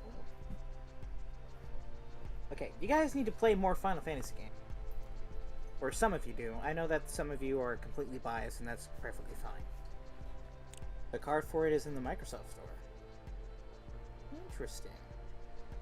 Okay. Drake Williams, I'm expecting a Final Fantasy Shadow Drop at Tokyo Game Show. Would Microsoft and Square Enix Shadow Drop Final Fantasy VII Remake? I mean, Tokyo Game they Show? did. They did it with 16, didn't they? So Yes, but hey, they said winter. September is not in winter. I know, but it's close enough. I'm literally. They said winter. You just want to play it. I just want to play it. I just want to play it. Look, I said I'm still going through Final Fantasy 15 for the second time, and I've already beat Final Fantasy 15 when it first came out, but I'm going through everything. I feel like not just I'm not 100%ing it or anything, but I'm like engaging with everything that I can to feel like I really gave it its due. And even whenever I played it the first time, I still put like 70 hours into it. So anyway, Yo, Fuzzy Tomato. The best Final Fantasy game is coming out this month. You're talking about Final Fantasy Tactics Remaster. oh yeah, people love that game, man. That's coming. They love it. Absolutely. Like, people have been wanting that to get a remake or a remaster for literal decades. It's been stuck on the... What console was it stuck on back then? Was it the PlayStation? Or the Game Boy? I thought it was Game Boy. Yeah, I thought it was Game Boy. Game Boy Advance. You remember? See, I'm young, so I don't know. There was a game called Disgaea or Disgaea? Disgaea? I don't know. Disgaea? Disgaea over here. I'm pretty sure that took inspiration from Final Fantasy Tactics because it looks very much like that, like a Disgaea game. But anyway, I missed everything that you said, but I let me read chat real here. BT Maverick Devolver. Oh, never mind. Sorry, that's BT Mad Devolver. David Bateson, voice actor, originally auditioned for the first Hitman movie, but lost. Man, and I love that Hitman movie with Timothy Olyphant. He did an okay job. I feel like it's just because like nostalgia or whatever. That's so shit, man. He is fuck. Well, that makes me so mad. But that's crazy trivia. But sorry, Final Fantasy. Can I just say to BT Maverick, I'll never touch a Final Fantasy game because of how Square Enix treated their Western devs. My guy, I'm just gonna say this as nicely as I can. Their Western devs, their former Western devs, are still alive. Microsoft Western devs, remind me again how many of their studios are dead now in just the past 2 years? Well, with that logic, you shouldn't be playing any Xbox game either. He said Square Enix. Yes, exactly. But to say that he didn't say you're not going to play Sony. a publisher's game because how they treat their devs, like, dude, well, every publisher in the world has treated their devs terribly. With that logic, none of us should be playing their games at all. That's so stupid. He didn't say Sony. He said, I'll never touch a Final Fantasy game because of how Square Enix treats their Western devs. Yeah, it said Square Enix, Red. I know, you're saying... Okay, I'm confused. But, BT Maverick, you're right. Assassin's wrong. But, let me see. I'll never see PSP version. They made a PSP version and a mobile version, too. Oh, for... Yeah, Disgaea. Yeah. I think that's what he's talking about. Italians be like, Disgaea. RSJ fan, thank you for being here. Fuzzy Tomato, thank you for showing up, hanging out. Drake Williams is here as well. Drake Williams. Thank you guys so much for hanging out with us. But yeah, shadow dropping it at Tokyo Game Show could be a thing. I don't know. It is new. It's at the end of September, and so it's just a couple days away from October. October is technically kind of winter. I don't know. I could see that happening, but. Isn't Hi-Fi Rush in development hell? My guy, Hi-Fi Rush is not happening. Yeah, I'm sorry. Sorry to say that. It's not happening. RSJ fan, yes, it is. Another Hi-Fi Rush game? Yeah, the studio got picked up by Krafton. So did the IP. They said they're working on a sequel. Oh. All right, well, I apologize, Drake Williams. There you go. Dreams have been restored. Developers. I'm excited to play it, but I still won't. Final Fantasy VII is my favorite universe in the Final Fantasy games. I still want to finish 16 before I get into it, just because I know how different it is, and I know that it's my favorite. 7 is my favorite, so I'm just going to end up... I'm definitely gonna get it. And I think I need to just give up on the fact that there's never gonna be a physical edition on Xbox for any of them. So whatever. I just need to get over it. But that's exciting. That's exciting. It's very, very exciting. Let me check the stream here, make sure we're good. Let's see. 31 people here. Thank you guys so much. 31 people watching, 19 likes. Come on! Come on! Hit the like button, guys, if you would, please. It helps a lot. As I've said before. Thank you so much. All right, let's get into this shit. This just came out today. Can you pull up this this article? Because I don't think it would take me way longer to do. But I'll sum it up as you're grabbing it. Nintendo. Woo, boy. Remember when Nintendo was all in all a gaming company, and they actually made great games? I mean, they still do. Member. But my God, my God, how they become the villain. How they really have. So, all right, I'm pulling up the. So I'll set it up for you. So Jess Corden reported that. Sorry, I cannot chew gum while I'm talking. Jess Corden reported. Yeah, I just need to keep stay with the toothpicks. So Jess Corden has reported that the company Nintendo has been awarded by the U.S. the ability to file lawsuits against any game mechanic that has anything to do with summoning anything that attacks another thing. Okay, did I sum that up pretty much? All right, so I got the article from Windows Central. Nintendo has been awarded a patent for summon and fight mechanics in the United States. And dear Lord, it's a problem. Last week, Nintendo quietly secured a U.S. patent that, on paper, gives it ownership over one of the most common mechanics in gaming. Summoning a character and having it fight another one. Can you guess how many games that all of us in chat have played where we have that mechanic? Pretty much all of us have played a game. Exactly. Red, you saw the chat. Look at the gifts that I sent. Skyrim? That's how I express. You could summon. Skyrim. What are they gonna do? Come after fucking Microsoft and Bethesda and shit? Are you serious? The conjuration skill in Skyrim. It's Summoning ridiculous. personas in Persona. Summoning spirits like Ifrit or Shiva in Final Fantasy. Yep. Summoning spirits in Elden Ring or in Dark Souls.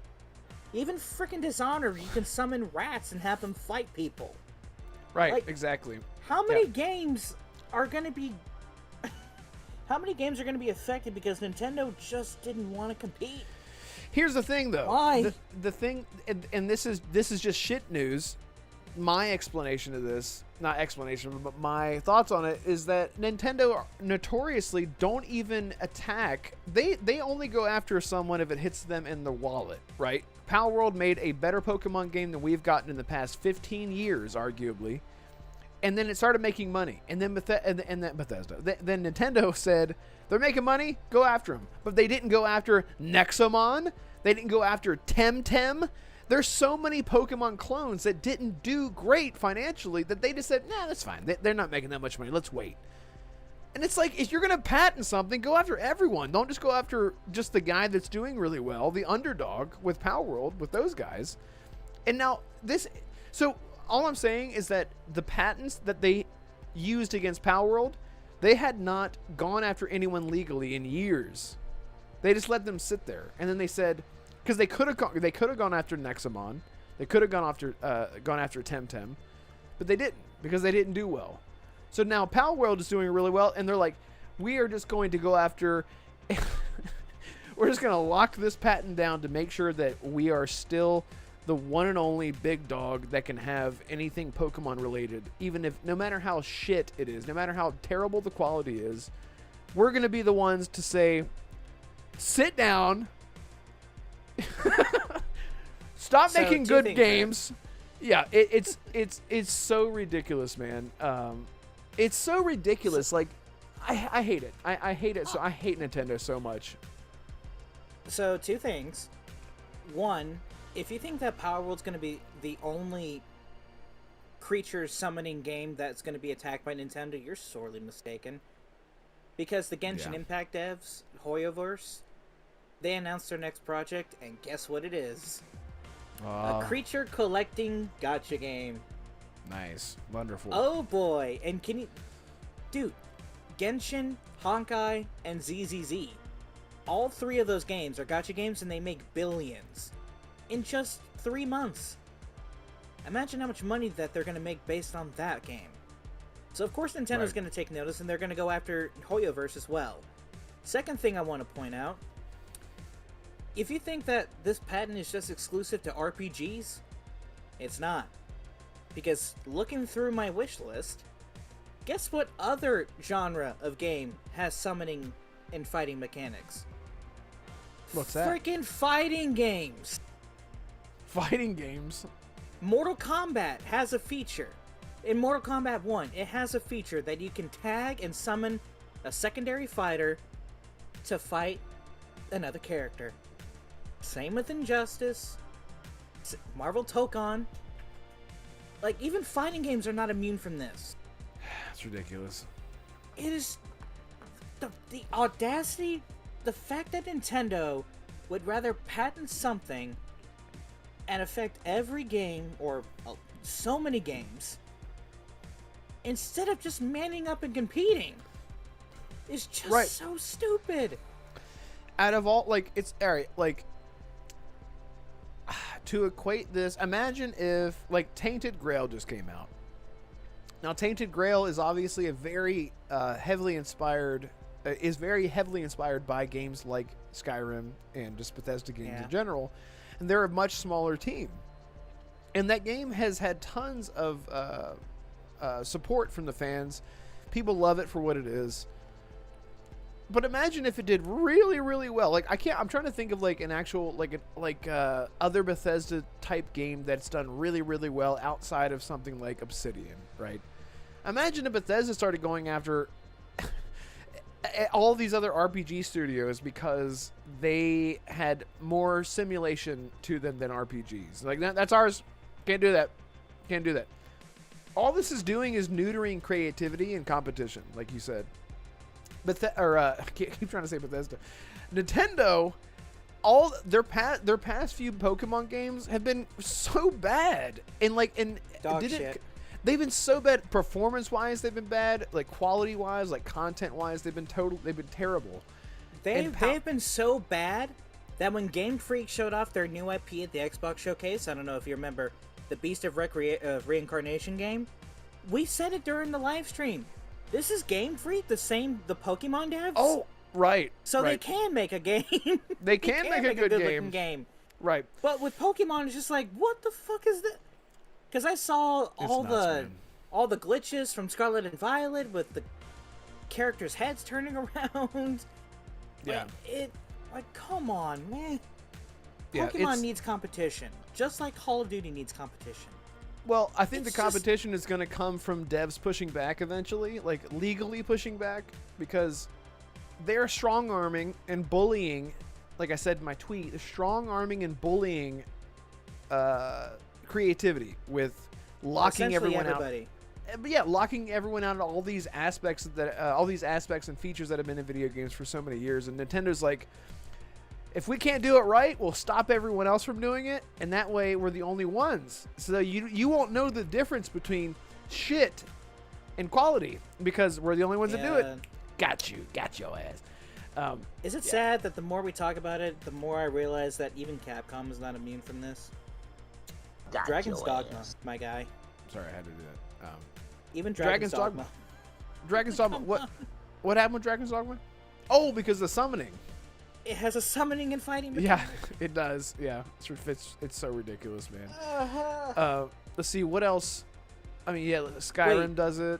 Yeah. Wait a second. Does God of War count too? Because you can summon Atreus. Yeah. You can literally be like, Atreus, tackle. Atreus, water gun. Yeah, you can literally have Atreus just do whatever. Fireball, Atreus. It's so shit, man. Like, I just hope that. The thing, like, we saw how long it took for the FTC fighting back against Microsoft to acquire these studios. this shit with Nintendo, they're just like, yeah, sounds right, sounds good, whatever, here you go. There's not enough people pushing back, and I feel like hopefully in the next few years they will start pushing, studios will start pushing back, other publishers will start pushing back. I hope. Let me see. Like, Red, imagine if Atlas or Square Enix went after Sandfall for Expedition. Like, imagine if they did that. I'm so glad they didn't. Yeah. In fact, they invited those devs to those studios to hang out and talk about what they could do for that genre. Like, that's what should be encouraged. Exactly. Jenna says, them there windows blue screened again. Yeah. Big surprise. Let's see. Drake Williams, Nintendo will only go after a studio they know they can bully. They'll never go after Digimon. Exactly, dude. Digimon and Genshin Impact. Like, they're not going to go after people they know they're going to lose against. Like, but no one's standing up for these other smaller studios is the thing. Like, we can all bitch and complain about it, but we're not out here filing lawsuits, you know, it's like civil suits against Nintendo. We should, but who has that kind of time and money? As consumers, we're energy? limited. Yeah, exactly. So Jonah says, if only Nintendo were as excited about the games and the franchise as they are about suing everyone, what's a good version of it? Oh, shit. Jonas is right. Dropping all car bars. games. Does that mean Nintendo can sue Balatro? And fucking Yeah. CDPR for Gwent? And the thing is, and what this will eventually turn into if they do start going after everyone is called a monopoly. You have a monopoly. Like, you can't just lock everything away like that. And the thing about video games and entertainment, whenever it comes to like the legal system, they're always completely out of touch. We saw this with the FTC where they're like, you can't. So you're saying that you're gonna acquire Call of Duty and then just not let anyone play Call of Duty? And Microsoft's like, you mean how PlayStation's been locking literally everything away, all their exclusives, but we don't do that? And they're like, but that's okay. They're so fucking out of touch. Like the legal system versus the entertainment system. They're just so out of touch, man. It's nuts. It's nuts. And I hate it. I hate it so much. Anyway, but yeah, you guys in chat seem pretty passionate about it as well, which is great. I've said it. I've said it before.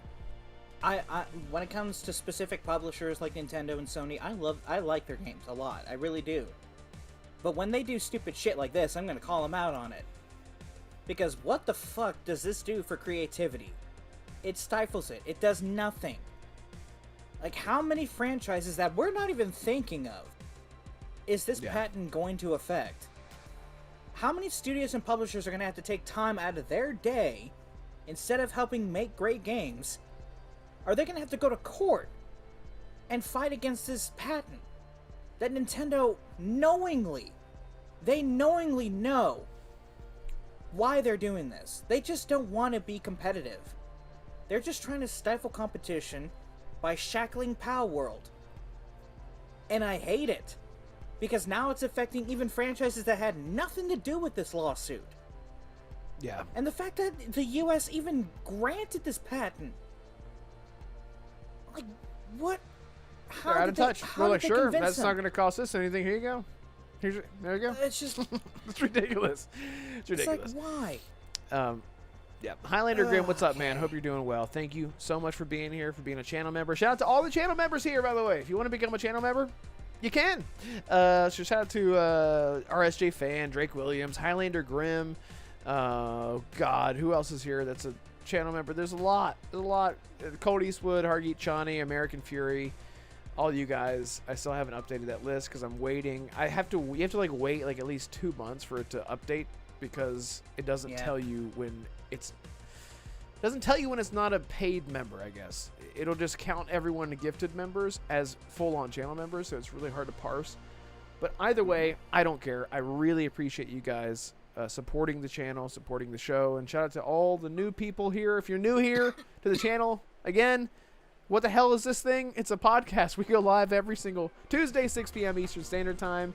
So if that doesn't sound like it's for you, hey, give us a chance. Give us a chance. And like I said, we're down 1 member this week. But for all the regular people that show up every single week, thank you so much. And apologies for last week. I was sick as F. I was so sick last week. It was so rough. And then a few days later, I had to get up.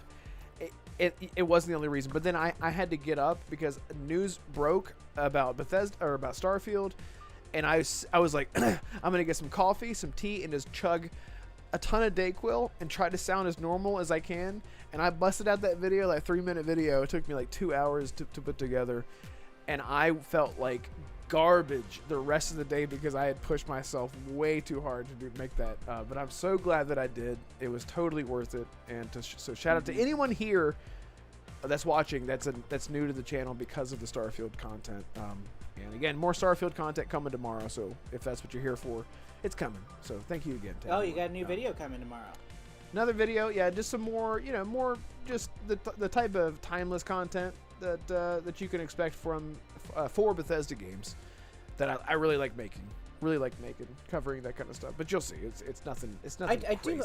But I know you love Bethesda, and I know you love their games. I know you love Starfield and Elder Scrolls and such. But I really do hope that you can eventually branch out to other franchises that I know that you want to make videos on. I do. It's just that it's scary because it never does well. It never does well. It doesn't do well. It's like, because if you build a channel on one thing, it's the algorithm locks you into place. It locks you right down into place. You can't do anything other than, if I look at my inspirations on YouTube right now, it's like Starfield. Go make a Starfield video. Oh, here's another idea. Starfield. And I'm like, fuck. Like, I love Starfield, but like, I want to talk about The Witcher. I want to talk about, Clockwork Orange, I almost said. I want to talk about all the other Fable. I want to talk about all these games, and I've made videos on these games, and it doesn't do well. And I'm not saying that I need kickback, but it's really difficult to be a content creator. YouTube just locks you into place and says, do not move. If you move, you will lose subscribers. You will get effed in the A. And I'm like, shit! So anyway, it's how it is. I mean this in the most respectful way possible as your friend. Yes. Please don't be excited for Fable. Okay, I won't. Please. Done. I'm not excited anymore. I'm not saying that out of malicious intent, because chat doesn't know. I'm sorry. Whatever game that Red is excited for, it's cursed somehow.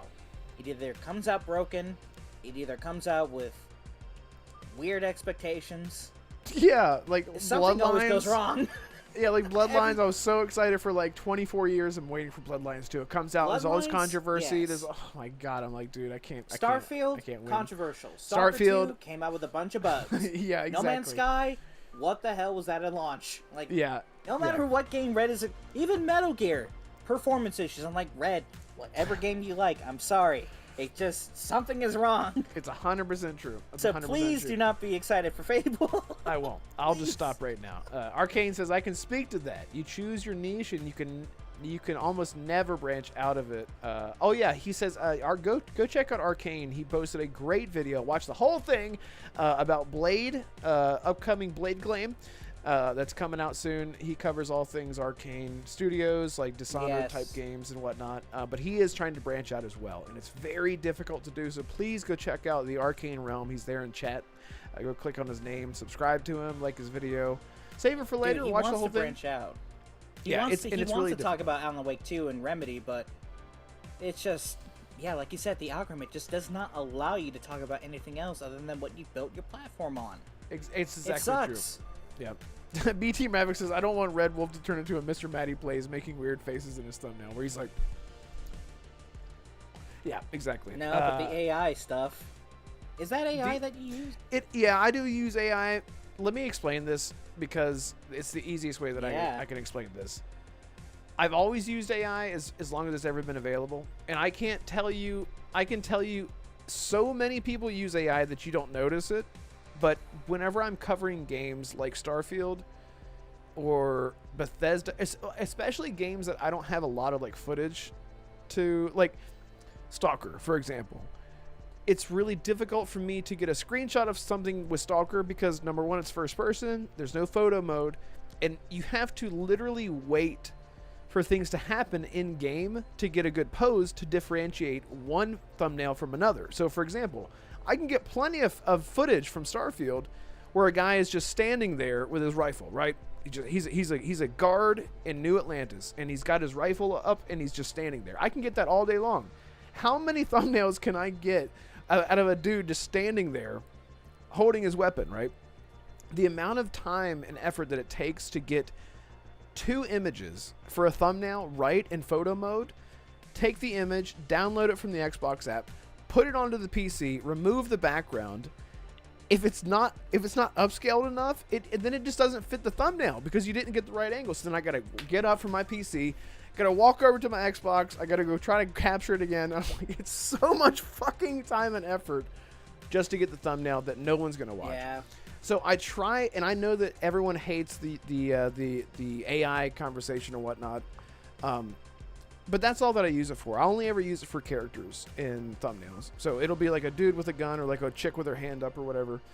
And I don't feel good using it, but I mean, it's all that I have because I would be stuck with the same dude in the same suit of armor every other thumbnail, and it just I don't know what to do about it. So if you guys have any advice, yeah, tell me. BT Maverick Red was excited for Silent Hill 2 remake that came out great. That's true. Yeah, other than the Unreal. Read the second part. Plume Network guy is killing it though, with mocking Dreamcast guy thumbnails. Yeah, I gotta I want to show you guys. Let me see if I can pull this up. I'll show you with my phone, and I want you guys to tell me right now that Mr. Matty Plays and Dreamcast guy are not the same fucking person. Okay. I don't even know Maddie or watch his content that much, but you might want to take that back, my guy. I want to show you a side-by-side picture of these two guys. Okay, and I'm trying to pull it up to where the image is like side by side. I'm just gonna hold it up, wait for it to focus.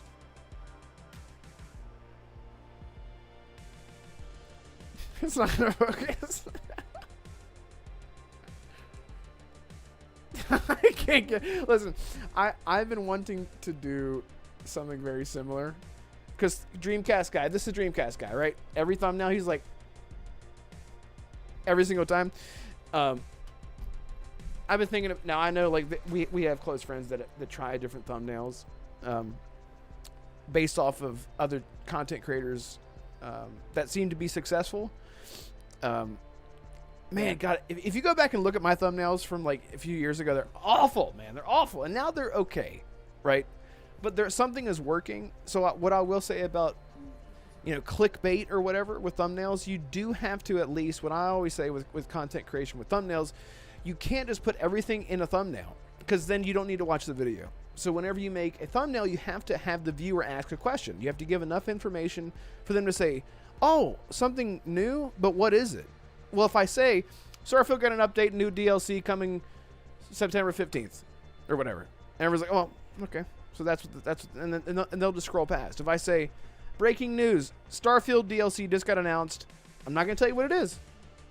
I can tell you what it is. Oh, I got to click on the video to see what it is.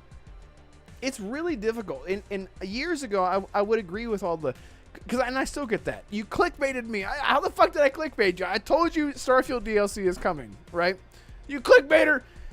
It is so difficult to get anyone to click on your videos, and usually that's all that we want. Just click on the video. It counts as a view. It helps. You can dislike all that you want, but the YouTube game is so brutal, man. So years ago, I would have said, don't do clickbait stuff. Just be honest. You can be honest and make like an attractive thumbnail at the same time that makes people question, what is this? What's this about? And Jonah says the point of a thumbnail is to grab your attention and create interesting and create interest in watching the video. It's exactly what I'm saying. It's so difficult to do. But so yeah, I hate. Someone on Twitter was like, looks like AI slop in the thumbnail, and I'm like, yep, it is. It is. Anyway, that was a tangent, just behind the scenes stuff. I don't like doing it, but again, I just sort of explained why I do it. Because especially whenever you, I think I love like Damarco. I love his thumbnails. He'll use concept art. Arcane does the same thing. Like he'll use like concept art, and concept art is a great idea because there's a lot of it. And I think what I've struggled with whenever I've tried to use concept art is it's never like specifically about what I'm talking about in a game. So like if I'm making a video about Starfield and it's about neon, there's about 3 or 4 concept art images that I can use. That limits me to about 3 or 4 videos if I'm solely relying on concept art for thumbnails. So anyway, just to give some insight on a little bit about how content creation is. Oh yeah. It's rough. I see Arcane's new video, and yeah, his thumbnail actually looks pretty good. It looks great. I love that thumbnail. I love it. It looks so clean. It looks so clean. So good for you, Arcane.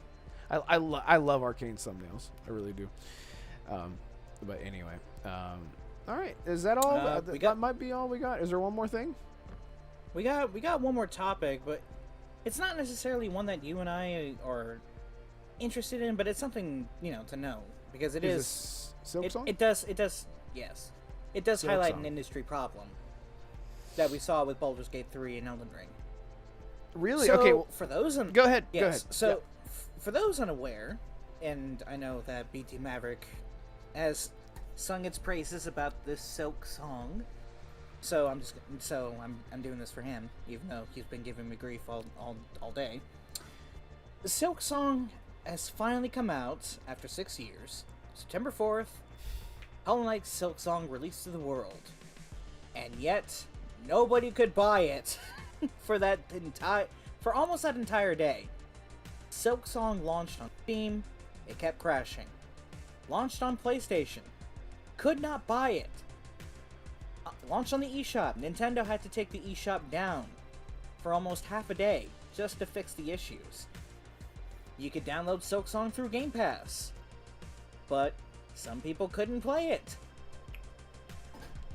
Dear Lord, people were excited for Silksong.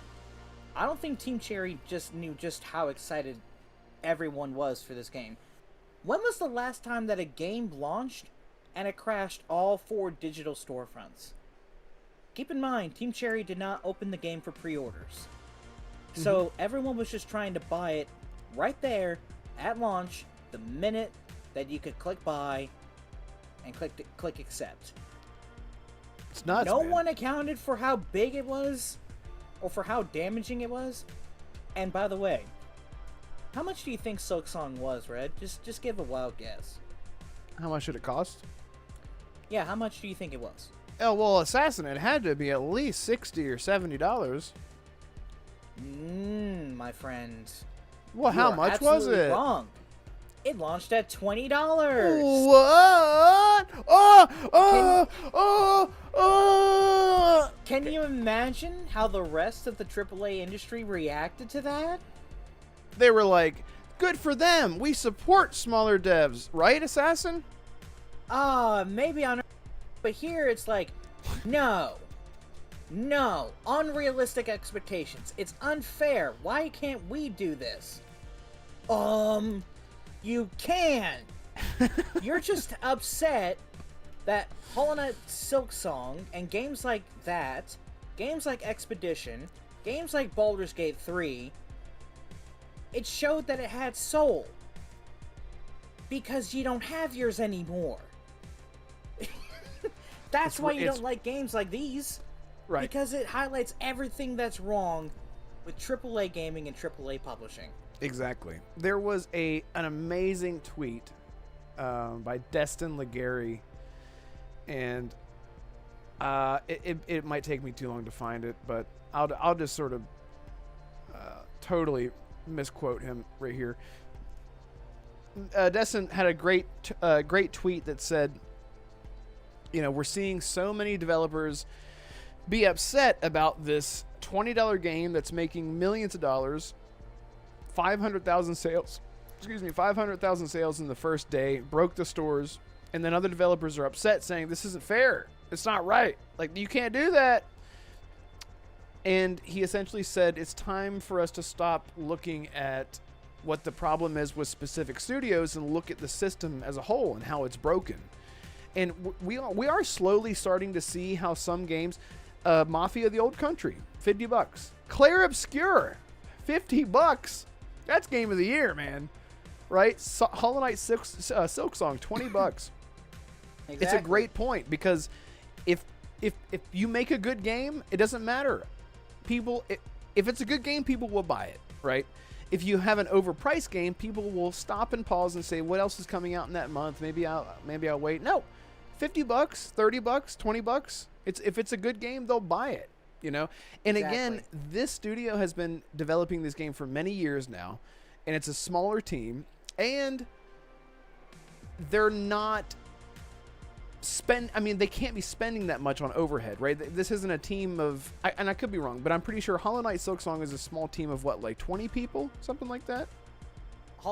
So Team Cherry is a team of 5 people. Five people? Jesus Christ. 5 people. There you go. Jason Schreier did an article talking to the devs. Why did Silksong take so long? Because we didn't want to answer to corporate overlords. We took our time. We wanted to make sure that it was right. We knew our fans had expectations. We wanted to make sure that we met them. We can't do that with the AAA publisher hanging over our head. Right. So exactly. they just kept their heads down. They just kept working on the game. They didn't talk until they were ready. 3 weeks ago, they were ready. They announced the date. And look what happened. Everyone was there day one. Yeah. Because they focused on making a great product. 5 Yeah. people, by the way. 5 people. They didn't upgrade their staff. The first game sold 15 million copies, by the way. So 15 million between 5 people for self-publish. Dear Lord, they could have just not made Silksong at all. But they were passionate and they made Silksong, and now they're probably going to beat that 15 million within like what, 3 months? It's probably going to sell like 20 million copies by the end of the year at this point. Jonah says, man, do you think $50 is enough to cover the cost of development? Think of all the devs they have to pay, not to mention middle management. Yeah. And it's like, look at like Ubisoft, where they have like hundreds and hundreds and hundreds of studios, multiple studios working on Assassin's Creed Shadows, just as an example. And what you get is a great product. I mean, Assassin's Creed Shadows, the Assassin's Creed games in general are, I mean, they're peak. They're just what graphically, physically, animations wise, like everything about them is peak. You can say whatever you want about the setting and whatever, right? The story or whatever. You can always, we always talk about how you and I love the combat of Last of Us 2. The graphics are incredible. Mm-hmm. The facial animations are the best you've ever seen. Mm-hmm. The story ruins best in the business. Everything, right? Absolutely. Dragon Age of Veilguard. It's the same thing. It's, and I'm not a developer. I don't know, but look at No Man's Sky, a team of 12 people that put out this super ambitious game that they eventually brought back the entire community and recouped and then made money back, made tons of profit back just simply from free updates. No Man's Sky has zero paid DLC, and it is massive. I don't know if you guys saw the concurrent player count for No Man's Sky recently. It was like near 500,000 players just on Steam. It's insane. Yeah, didn't it beat its own record? Like recently? Yeah, that's right. It beat its own record from launch of August 19th, I think is whenever it released in 2017, 2016. Wow. But just out of good faith, they made it work. But I think the only way that they could have done that, again, to your point, is from a smaller team. So to Jonas's point, I don't know. With the bigger games like Assassin's Creed, I don't know. I don't know how you fix that issue. I just feel like games are just so. I feel like fidelity is a huge issue. People want these games to look so peak and so perfect all the time. And I don't think that they need to, man. I don't care if a game is. I don't care if you can see the pores on the main character at all. What I care about is the game fun and does it look cool? Like, I don't play Persona for graphics. Same. I play it because the art point. style is so badass and so cool. That's why I play that game. Yeah, and exactly. This is the problem that I've been having with AAA publishers. What happened when Elden Ring came out? Oh, it doesn't give you a HUD. You don't know where to go. It actually encourages the player to be smart. Oh, well, that's not fair. And then Baldur's Gate 3 came out. Don't expect every RPG studio to be able to do this. It's Rockstar level nonsense. It's Rockstar level of scope. We can't do this. It's unfair. And then Expedition 33 earlier this year. Oh, well, that studio, it's their first game. It was just luck. It's a unicorn, is what they kept saying. It was just a unicorn. When did the excuses stop? Yeah, exactly. When do the excuses stop? Before you Exactly. start to realize what you guys are doing is the problem. There's a Right. reason why I'm more excited for a game for I'm more excited for Pragmata than I am for almost anything. Even Fable at this point. I know that's not an indie game. But I know what you mean. But Capcom It's- is experimenting. They're trying new things. To your point, Jonas has a great point. To your point, this is actually totally, and this is actually why, for me, why I loved Stalker 2, and Starfield. Just as, I gotta throw it out there, because at the core game, the games were what I expected. It was everything else that I was like, that's like extra. Jonas says it's not about the look; it's about content creep. They add on too many systems because they have enough manpower and money to just do everything. Then the game turns out bad because the core is lost. It's a great point. It's like, Exactly. just make a tighter one city Assassin's Creed game, right? That's like 30 hours long, and you can go collect stuff if you want. If you want to turn it into 70 hours, you can, but that's you collecting stuff. That's not massive linear non-linear quest branches and choice and consequences and whatever, like a Witcher game, right? Stalker, whenever Stalker 2 dropped, it was 100% a Stalker game at its core. Now, minus some of the bugs that we were having, like with A-Life, like I don't get too technical, but it was there at its core. Same thing with Starfield. For me personally, the added-on features for Starfield, shipbuilding, outpost building, that kind of stuff was already there. I already expected it. It was in Fallout 4. It didn't detract anything from me, and I hardly engaged with it, but whenever I did, it felt like a bonus. Whenever I played The Witcher 3 and I played Gwent, they added a full-on card game into The Witcher 3. It didn't detract anything. It was a side thing within the game for me to interact with, right? So, but I totally, and I'm agreeing with you, Jonas, by the way. I'm 100% agreeing with you. It is about focusing on the core and then branching out from there. Right. So, quick correction. Thank you to Drake Williams for correcting me. I appreciate it. Team Cherry is actually 3 people, Red. But was that a Google AI that said that? Because Google AI can just lie to you. It's like, how many? I mean, it can, but how many hairs? But the main team is still less than 10 people, and yet Yeah. they still made a great two nuts. great games. It's nuts, man. Absolutely. It's nuts. just great. Also, but here's a secret for you, Red. I'm gonna meet some AAA publishers in the middle here. Yeah. Before I say this is Sega we're talking about. This is a AAA publisher, right? They've made great Sonic games in the past. They own Atlas with Persona. They have RGG with Yakuza. They charge 60, 70 games for those games, right? Yeah. I'm gonna meet that one in the middle, and I'm gonna tell you a secret. I'm more excited to play Shinobi, which is $30, than I am for Ghost of Yotei or Battlefield 6. When they're both priced at 70. There you go. I'm more excited to play Shinobi than I am them. Those 2 games. That's like I was more excited to play. Never mind. It's a bad example. Never mind. I'm sorry. Did I blow your mind by saying I'm more excited to play An indie game. 2D platformer game that's $40 than I am for a PlayStation Studios game? Exactly. Jonas again with the knowledge. It says indie games are popping off. I think popping off because they set out to do one thing really, really well. AAA don't do that anymore. Yeah, exactly right. Yeah, people are really gravitating to the indie scene because there's a lot more variety and focus. It's a lot more dense than spread thin. You know, they don't have to answer to corporate overlords or have to focus on concurrent players counts. Yeah, exactly. Highlander Grimm says, and I answered him. I asked him, are you a board game guy? Do you ever play board games with your family? No, we just didn't really You don't have like the your time. family? My mom always works. Oh. My family always works. We don't really have the time, and when we do, it's so late. Like, playing a video game is much more relaxing to me anyway. Yeah, that's fair. I That's like totally sitting fair. on the couch, turning on a game, or turning on my PlayStation, just playing a video game. Not to say that I wouldn't So, if we ever meet up, Red, and you bring Gwent, the board game, I'll play it. I will. You'll just have to teach me how to You'll just have to reteach me how to play it. Why didn't we get a fucking mini game in Cyberpunk? Man, God.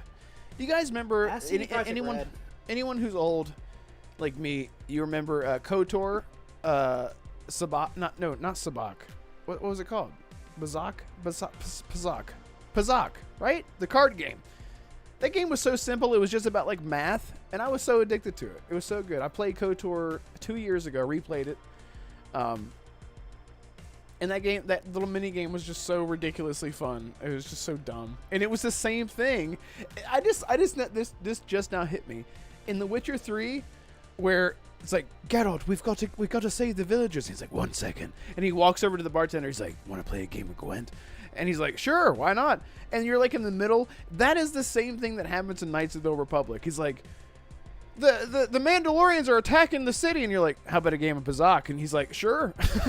You just like, I just thought about that. It's the same thing. Oh, I love it. Someone got removed. Was there an asshole in chat recently? John Smith, was he an asshole? I couldn't even read what he said. I think he retracted his own message. Okay. Well, I'm sorry, wasn't John. Timed out or anything. Okay. Well, I apologize for calling you an asshole. But yeah, I would love to play the physical version of Gwent. Arcane, the excuses will never stop because there's a wide-reaching culture of toxic positivity that permeates almost every AAA publisher and studio. We tell them constantly what the problem is, but they just don't listen. They are content to bury. I added that in there. They bury their heads in the sand and believe that they can do no wrong. Right, and it's the publishers, it's the shareholders, it's the Satya Nadellas. It's the people that don't give a damn about creativity or art. Exactly. They're sitting on their $20 million annual salaries and more, and it's just whatever. I know it will never happen. I know it can't happen. But if there ever comes a point where more studios under these publishers finally have enough and say, you know what? This isn't working anymore. We're done. We're leaving you. We're becoming independent again. Absolutely, I'll be there for them. Like Toys for Bob, like last year or the year before. They left Activision. And now they're independent. They're able to do whatever the hell they want now. Granted that they have, funds to do that. But I hope that more studios become like Toys for Bob and start leaving their publishers. Let their creativity and art shine and make them special. I know it can't happen for financial reasons. I know it can't happen for other reasons besides that. But you know what? Damn it. I want more studios to become independent again. That's what I 100%. Want. Hey, look, Alongside Helldivers, Arrowhead. I am excited for whatever Arrowhead does next because they're independent now. So, an ODST game. Well, they're not shackled by the blue chains of PlayStation. They're not shackled by Sony or anyone else. Yeah. Tegan says that's why GTA 6 should just be $10. It'll still make $1 billion in a day. It will. GTA 6 is gonna break the internet. Oh, you were saying what games have broken the internet and broken the store and locked up? Starfield did this and Cyberpunk did this. Two single player games that you just could not access. Didn't Red Dead Redemption 2 do the same thing? It could have launched with buying it. Oh yeah. I think you're right. I think you're right.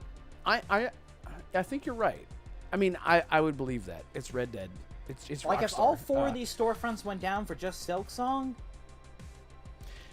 Dear God, Rockstar, you better open the pre-orders. Yeah, you better before launch day, because we're not going to be playing anything. It's going to be rough. Literally. Ion says AAA caters for the masses. Indies do it for gamers. That's the problem. AAA forgot the fans. Exactly. Yeah. And it's just it's all about money, man. It's just unfortunate, but that's why I am glad that certain publishers like Capcom and Sega have remembered that hey, we didn't start out like making Sonic, and that's not, or Sonic or Resident Evil. That's how they got started, but they learned their lesson pretty quickly. Yeah.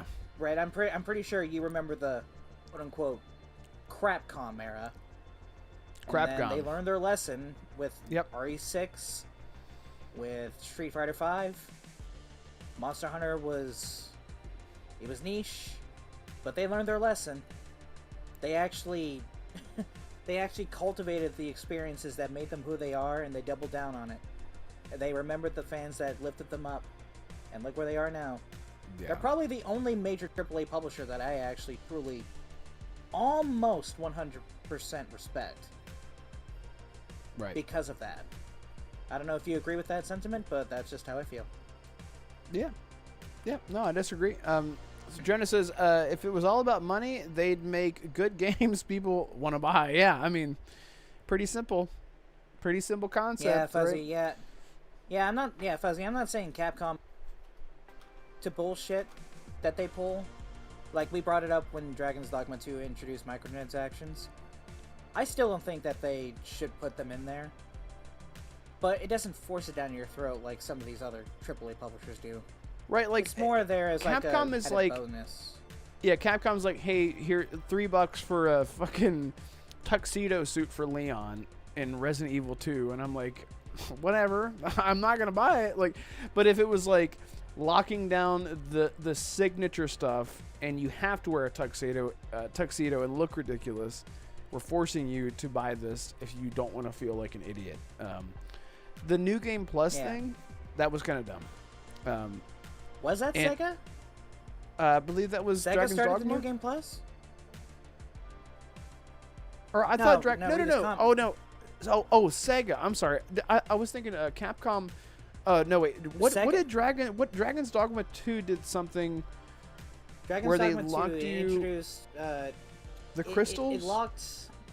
Yeah, it locked. I think it was Dragon Stones or whatever it was called. Whatever the. Yeah, it was like the Dragon Crystals or Stones. Yeah. Whatever the fast point or the fast travel stones that you use, they lock that behind a paywall to help encourage exploration. That's what it was. Yes, I understand. Yeah. That's what it was. If you're gonna be playing Dragon's Dogma, if you don't want to walk all the way back to town, then yeah. If you got other things to do, then yeah, obvious. Like I said, every publisher in the world is not immune to criticism. I'm just saying, personally, for me, Capcom is the one I trust the most. I still have a little bit of hesitation and skepticism, even with Capcom, just so that way I'm not thoroughly disappointed, like I have been with other publishers in the past. But, Leslie, what do you mean by Sega who tried to sell you New Game Plus? Was Sega the one that introduced New Game Plus? People are saying Yakuza. Yakuza did that. Didn't Yakuza lock New Game Plus behind the pay? I haven't played it yet. Oh, Infinite Wealth? I have not played a Yakuza game, so I can't. Oh, Infinite Wealth was monetized out the ain, wasn't it? It had all these outfits and these features and whatnot, from what I remember. I haven't played it. I am going to get into the Yakuza series. I'm going to start with 0 and go from there. I mean, since we're talking about studios that have our respect, I mean, we can quickly highlight the one that Jonas is currently experiencing right now, Warhorse. With Kingdom Come Deliverance. Looking forward to see what the latest expansion is going to do. Yeah, man. I feel like I would just free? Get lost. Or is it paid? No, I'm sure it'll be like $20 knowing them, right? Like something really reasonable that gives you a lot of quality. Jonas, you're playing it. You tell us. It's paid. Okay. I'm really excited to get into KCD. Is it reasonable though? Yeah, I'm really excited to get into that game. I can't wait. I think by the time that I end up getting to KCD 2, they will have like added third person and all kinds of random stuff. I don't care about third person. No, I don't need third person. That game is not meant for that. That'd be like asking for third person in Stalker. It's like you can have it. If you want a third person game that is old, that is set medieval, it's fantasy. Just wait for the Blood of Dawnwalker. Now that they fixed the camera issue for you. I mean, dude, Vampire the Masquerade. That was your one complaint, wasn't it? Yeah, that was my one complaint. Is that Bloodlines 2 will not have third person like it does in the first game, which is just whatever, man. I know, and whatever. But yeah, never mind. I don't want to go on a tangent. Whatever. The game's coming out in next month, which is nuts. I can't believe that. It's nuts. So I got to lock down and get into it. Fuzzy says, I wish KCD2 had dragons or magic or something. Yeah, I'm with you there. I guess like a Stalker again is what got me in the mindset of like, now I understand how to approach KCD. It's not about being the best. It's about like surviving and getting like you're just getting good enough to where you can just get past the next obstacle, and and that mindset is really rewarding. Son of a bitch. Is it so? When it comes to KCD, I'm just asking Jonas because he's the one that's played it the most. Would it be fair to say that KCD is more of a medieval simulator RPG than a medieval fantasy RPG? Yeah, because like Fuzzy says, exactly it doesn't right. have magic or dragons, right? Yeah, it's just There's no magic, there's no dragons, it's highly realistic, and also you start as basically a peasant. Like, you don't know how to read, you don't know how to do anything. So you have to learn all of these skills from scratch as you build your way up to becoming an okay at everything, because you're not Exactly. like the difference between Kingdom Come 1 versus Kingdom Come 2, as they explained, was basically that you're like, you went from kind of the minor leagues to now you're in the major leagues. Like, yeah, you were fighting some knights and stuff and bandits in Kingdom Come 1, but now you're going against like the kingdom's champions almost. So yeah, definitely more hardcore. Like, you want to feel like you're living in that world when you play Kingdom Come. Okay. Because he is in a moving vehicle. Demarco, thank you for jumping in for a bit. I appreciate you. You're I'm sure Don't you're give it away. How He's fast are he's you coming moving back from right now? Jersey, everybody. How fast? What's your speed limit right now? I was just touring. Bethesda just gave me a private showcase of Elder Scrolls 6. Okay. You know, if you've seen their Oh, their 30-year anniversary update, they said, and it was just sort of a picture and a bunch of text, but they said in one of the paragraphs that they do have a playable the game is playable. And so I'm coming back from Bethesda, and they showed me a little bit, and I can't say anything about it. Coming back from but- Maryland. Yeah, I can't say anything about it, but it is It's a game. it's a lot. It's a lot. It's a big game. It's a big game. There we Can go. wait, Can you DeMarco, build your can own- you confirm that you can change the fur color of the Khajiits? Yes. Oh, sweet, my girlfriend's Perfect. gonna love it. Game of the year. She's gonna make her Khajiit pink. No. I can confirm it, but that's not yes you can or no you can. I can confirm it if I want to. But he just won't. Okay. Not here. Not now. That's exclusive content to his channel. Don't listen. If anyone's confused what the hell's happening, that's DeMarco. That's the other panel member of the podcast. If you're new to the show, and he will be here next week. And right now he's traveling, as you can hear. But I appreciate you, DeMarco, jumping in here. How fast are you moving went right now? I really want to It know. went a long way for a Stromboli. Strombolis I go to Brooklyn. But I'm going 65 miles an hour. A clean cruise 65. In a 40? Of course. Yeah. Well, He's listen, like, I gotta get listen, back. You gotta I'm not in New York, and just a fun fact, if you live in the States, if you get a ticket for speeding in another state, it won't add points to your license. So basically you just have to pay whatever fee you get. So it's kind of just like a fun tax. You could drive as fast as you want. Oh, that's how that works? Shit. You just get points. Yeah. Like, sir, why were you driving so you don't fast? get- I was trying to get points. Okay? No, I you need don't them get points. point. No, you don't. You do not get point. You don't Oh, want you points on your don't. license. Oh. But It's you not like a you score don't want system. them. You don't ever want them. They're bad. But Okay. so if you're speeding in another state, you will, like, I don't know, maybe this is specific to like New York into other states, I don't know. But if you are speeding in another state, you will not get points to your license, you'll just get fined. So it's basically just a fun tax. So you could drive as fast as you want, and then you just have to pay the fine if you get caught. Okay. That's wonderful. It's a fun tax. It's a fun, Yeah. it's a fun tax. Okay, I love that. Do you want to share any thoughts about how you feel today about life and gaming or anything? What topic are we on? We actually just got done with all of them. We're but if you want to bash Nintendo with us, we don't mind doing that again.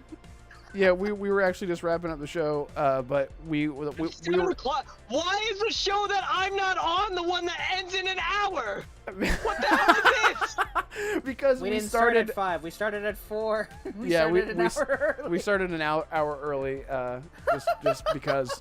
I think you need to go an hour later. That doesn't mean you can end. Do you know anything about podcasting? You got to end at the same time. Look, we're letting people go early. Fine. All right. And King Styles just showed up. No. Thank you for being here. People are coming in red. We want to make sure that they're happy, that they're. You got it. You can't. You support. You got it. You got a couple more topics, okay? Yeah. Here, I'm just gonna put this here, over Damarco. There we go. Oh, there's plenty of pictures of me to choose from. Assassin has all of them. For some reason, he likes to save photos of me. It's really quite weird, but I don't say anything. It's okay. It's not that weird. I only have 2 pictures of you, and it's you crying. Out of context, crying, that is like and one of you is looking stupid. I only have 2 pictures of you, and one of them's you crying. It's like, what the fuck? And you conveniently forget that I have pictures of Red, Arcane, and Holly too, because you got the pictures that I have of y'all are basically meme material. It's true. So anyway, my point still stands that Assassin likes to save pictures of me for some reason, and I don't make comments about it, but I do think it's a little weird. But I just try to be like a is what it is kind of person, just a go with the flow kind of guy. Exactly. You're like, well, that's happening, but it wasn't my choice, so therefore I'm not in any way associated with that. But it wasn't my choice. No, what I'm really curious to know about as far as gaming stuff goes is honestly there's a thing that I see that I don't know if you guys talked about or not. And I wanted to kick off. I know you talked about 007, but did you talk about this magnanimous thing that I raved about on my show on when I had it? That the pre-order bonus is that you get, for pre-ordering the game, you get a free upgrade to the deluxe edition. Yeah, we talked about that. He even mentioned you. I even mentioned you. I was like, oh, they added the early access as a pre-order bonus. Oh, Damarco is not going to complain about this. Yep. And so everybody realizes that. So everybody realizes unanimously and has now accepted the fact that if you pay for early access, that I hate you. There you go. If you're new to the show, Damarco hates you, and leave. It's pretty wild.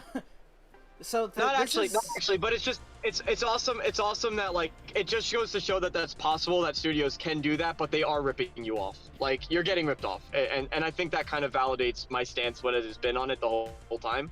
I don't want to dwell on that, but I wanted to make sure I brought that up as often as possible because I want to shout it from the rooftop. Well, when a company does a good thing, I want everybody to know how good it is because that's what gaming can be. That's what it can be. Do you know how, like, you get, like, a pre-order bonus for an RPG, and it's like, you get this cool starting equipment, and then, like, 6 hours into the game, you're done with it. You're like, well, now I feel like I'm ripped off. That is how it feels with these pre-orders a lot of the times. It's like, I felt really cool for a little bit, everything sucks now. That sucks. I'm never going to use that again. What the hell? You ripped me off? In a 100-hour game, I use that for 2 hours or whatever. It's the truth. IO Interactive, though, we did talk about this. IO Interactive, really, really great with the quality content that they put out, and typically not like they have plenty of paid stuff, but I don't know. We'll have to see where they go in the future with it. But the early access stuff, I know it sticks in your crawl, as they say. What's a crawl? When they say it sticks in your crawl, I always thought like in your butt, right? Isn't that a fish? Or a shellfish? A crawl? Well, like a crawl. I know there's like a crawfish. But like when it's like, man, that really sticks in my crawl. I'm like, ugh. Where's your crawl? So I got another topic. It's technically a film, but it's still gaming related. If you guys want me to bring it up. Sure. All right. So this is about Call of Duty. Actually, Steven Spielberg was one of the directors who was in line to possibly direct a Call of Duty film. However, Activision got spooked because Spielberg wanted full control over production, marketing, Final Cut, economics, and instead Activision and Microsoft went to Paramount instead. So, things to note. Spielberg is actually famously a big gamer and loves Call of Duty in particular. With Spielberg comes the famous Spielberg deal, which includes top-of-market economics, Final Cut, full control over production and marketing. That spooked the team from Activision, now owned by Microsoft, which instead went with David Ellison's pitch that offered much more control over the process. Given the time constraints, let's see who Paramount gets to direct the movie. Top comments, by the way. Genuinely insane considering Call of Duty would not exist if Spielberg did not finance and produce Medal of Honor. Known Call of Duty player who has bought all the releases and has directed award-winning war films. Like Saving Private How Ryan. the fuck do Yeah. you screw up that badly? Yeah, it's wild. Steven Spielberg himself once wanted to direct a Call of Duty movie. But no, they went with Paramount. You know, the production that infamously produced Master Cheeks, Cuckold Cortana. Oh God, she's like, And, I'm I have a the rest. so I have a hunch that realistically, because at the end of the day, everything, even like slightly unrelated but kind of related, is like, even when it comes to like everybody griping and groaning about like credit card companies like fighting to remove smutty games from Steam because they don't like whatever, or like like Steam has to remove their dirty games because credit card companies don't like it, and they're threatening to pull. It's not about the fact that like Visa doesn't want you playing your dirty game. It's about the money. And so my point being is that I have a hunch that a lot of this goes back to it's about the money. It's always about the money. Now the thing about it is, this sort of speaks to a bigger issue too, where Paramount Plus probably came in and offered a better deal. They're like, hey, we can direct your movie and it's only going to cost you this much. Because Paramount is, think about it, like they're hungry for quality content. How many people do you talk to? And maybe I'm gonna like completely alienate myself here, but like I don't speak to anybody that's like, oh my God, yeah, no, I can't think of getting rid of my Paramount Plus subscription. Like that, I need to make sure I have. You know, like who's gonna? So Paramount Plus. I mean, they have like South Park, great. They had Halo, which was like Halo fans didn't really like. So they're struggling, and no, these companies aren't stupid. These companies see the bubble of gaming, and they're going, shit, we need to get in on that. Literally the only gaming franchise. So Paramount says, we're gonna direct. He is bugging out. I thought I could jump in, but then I realized he was still talking. I'm like, oh shit. No, I thought he was done. It's fine. It's fine. So I went from 75 to 78 miles an hour. So that might have done, that's what it was. Three miles is too much. Yeah. That'll do it. Yeah. Also, Arcane and Jonas both had something to say about this, which is, not gonna lie, they're right. All right, what did they say? They said, "Oh, did he crash? Oh, no, that's not it. Imagine saying no. Arcane says, imagine saying no to one of the greatest filmmakers of all time. Fucking dipshits. Yeah, exactly. And then Jonas beneath it. Studio is so scared these days they are not even letting legendary status directors have creative control. Insane. Yeah. It's just what. Yeah, it's pretty great. It's like, yeah, I don't think it's about the control. It said in the article it was about the control. Like Steven Spielberg wanted full sure control of everything. Yeah, and listen, you think that Activision is gonna come out and say, oh yeah, like, yeah, sorry, we're not letting him do it because he was too expensive. Like, no, they're gonna say, oh, it was about like these other reasons. Yeah, it's gonna be that Which corporate they don't look speak. at. These reasons don't look any.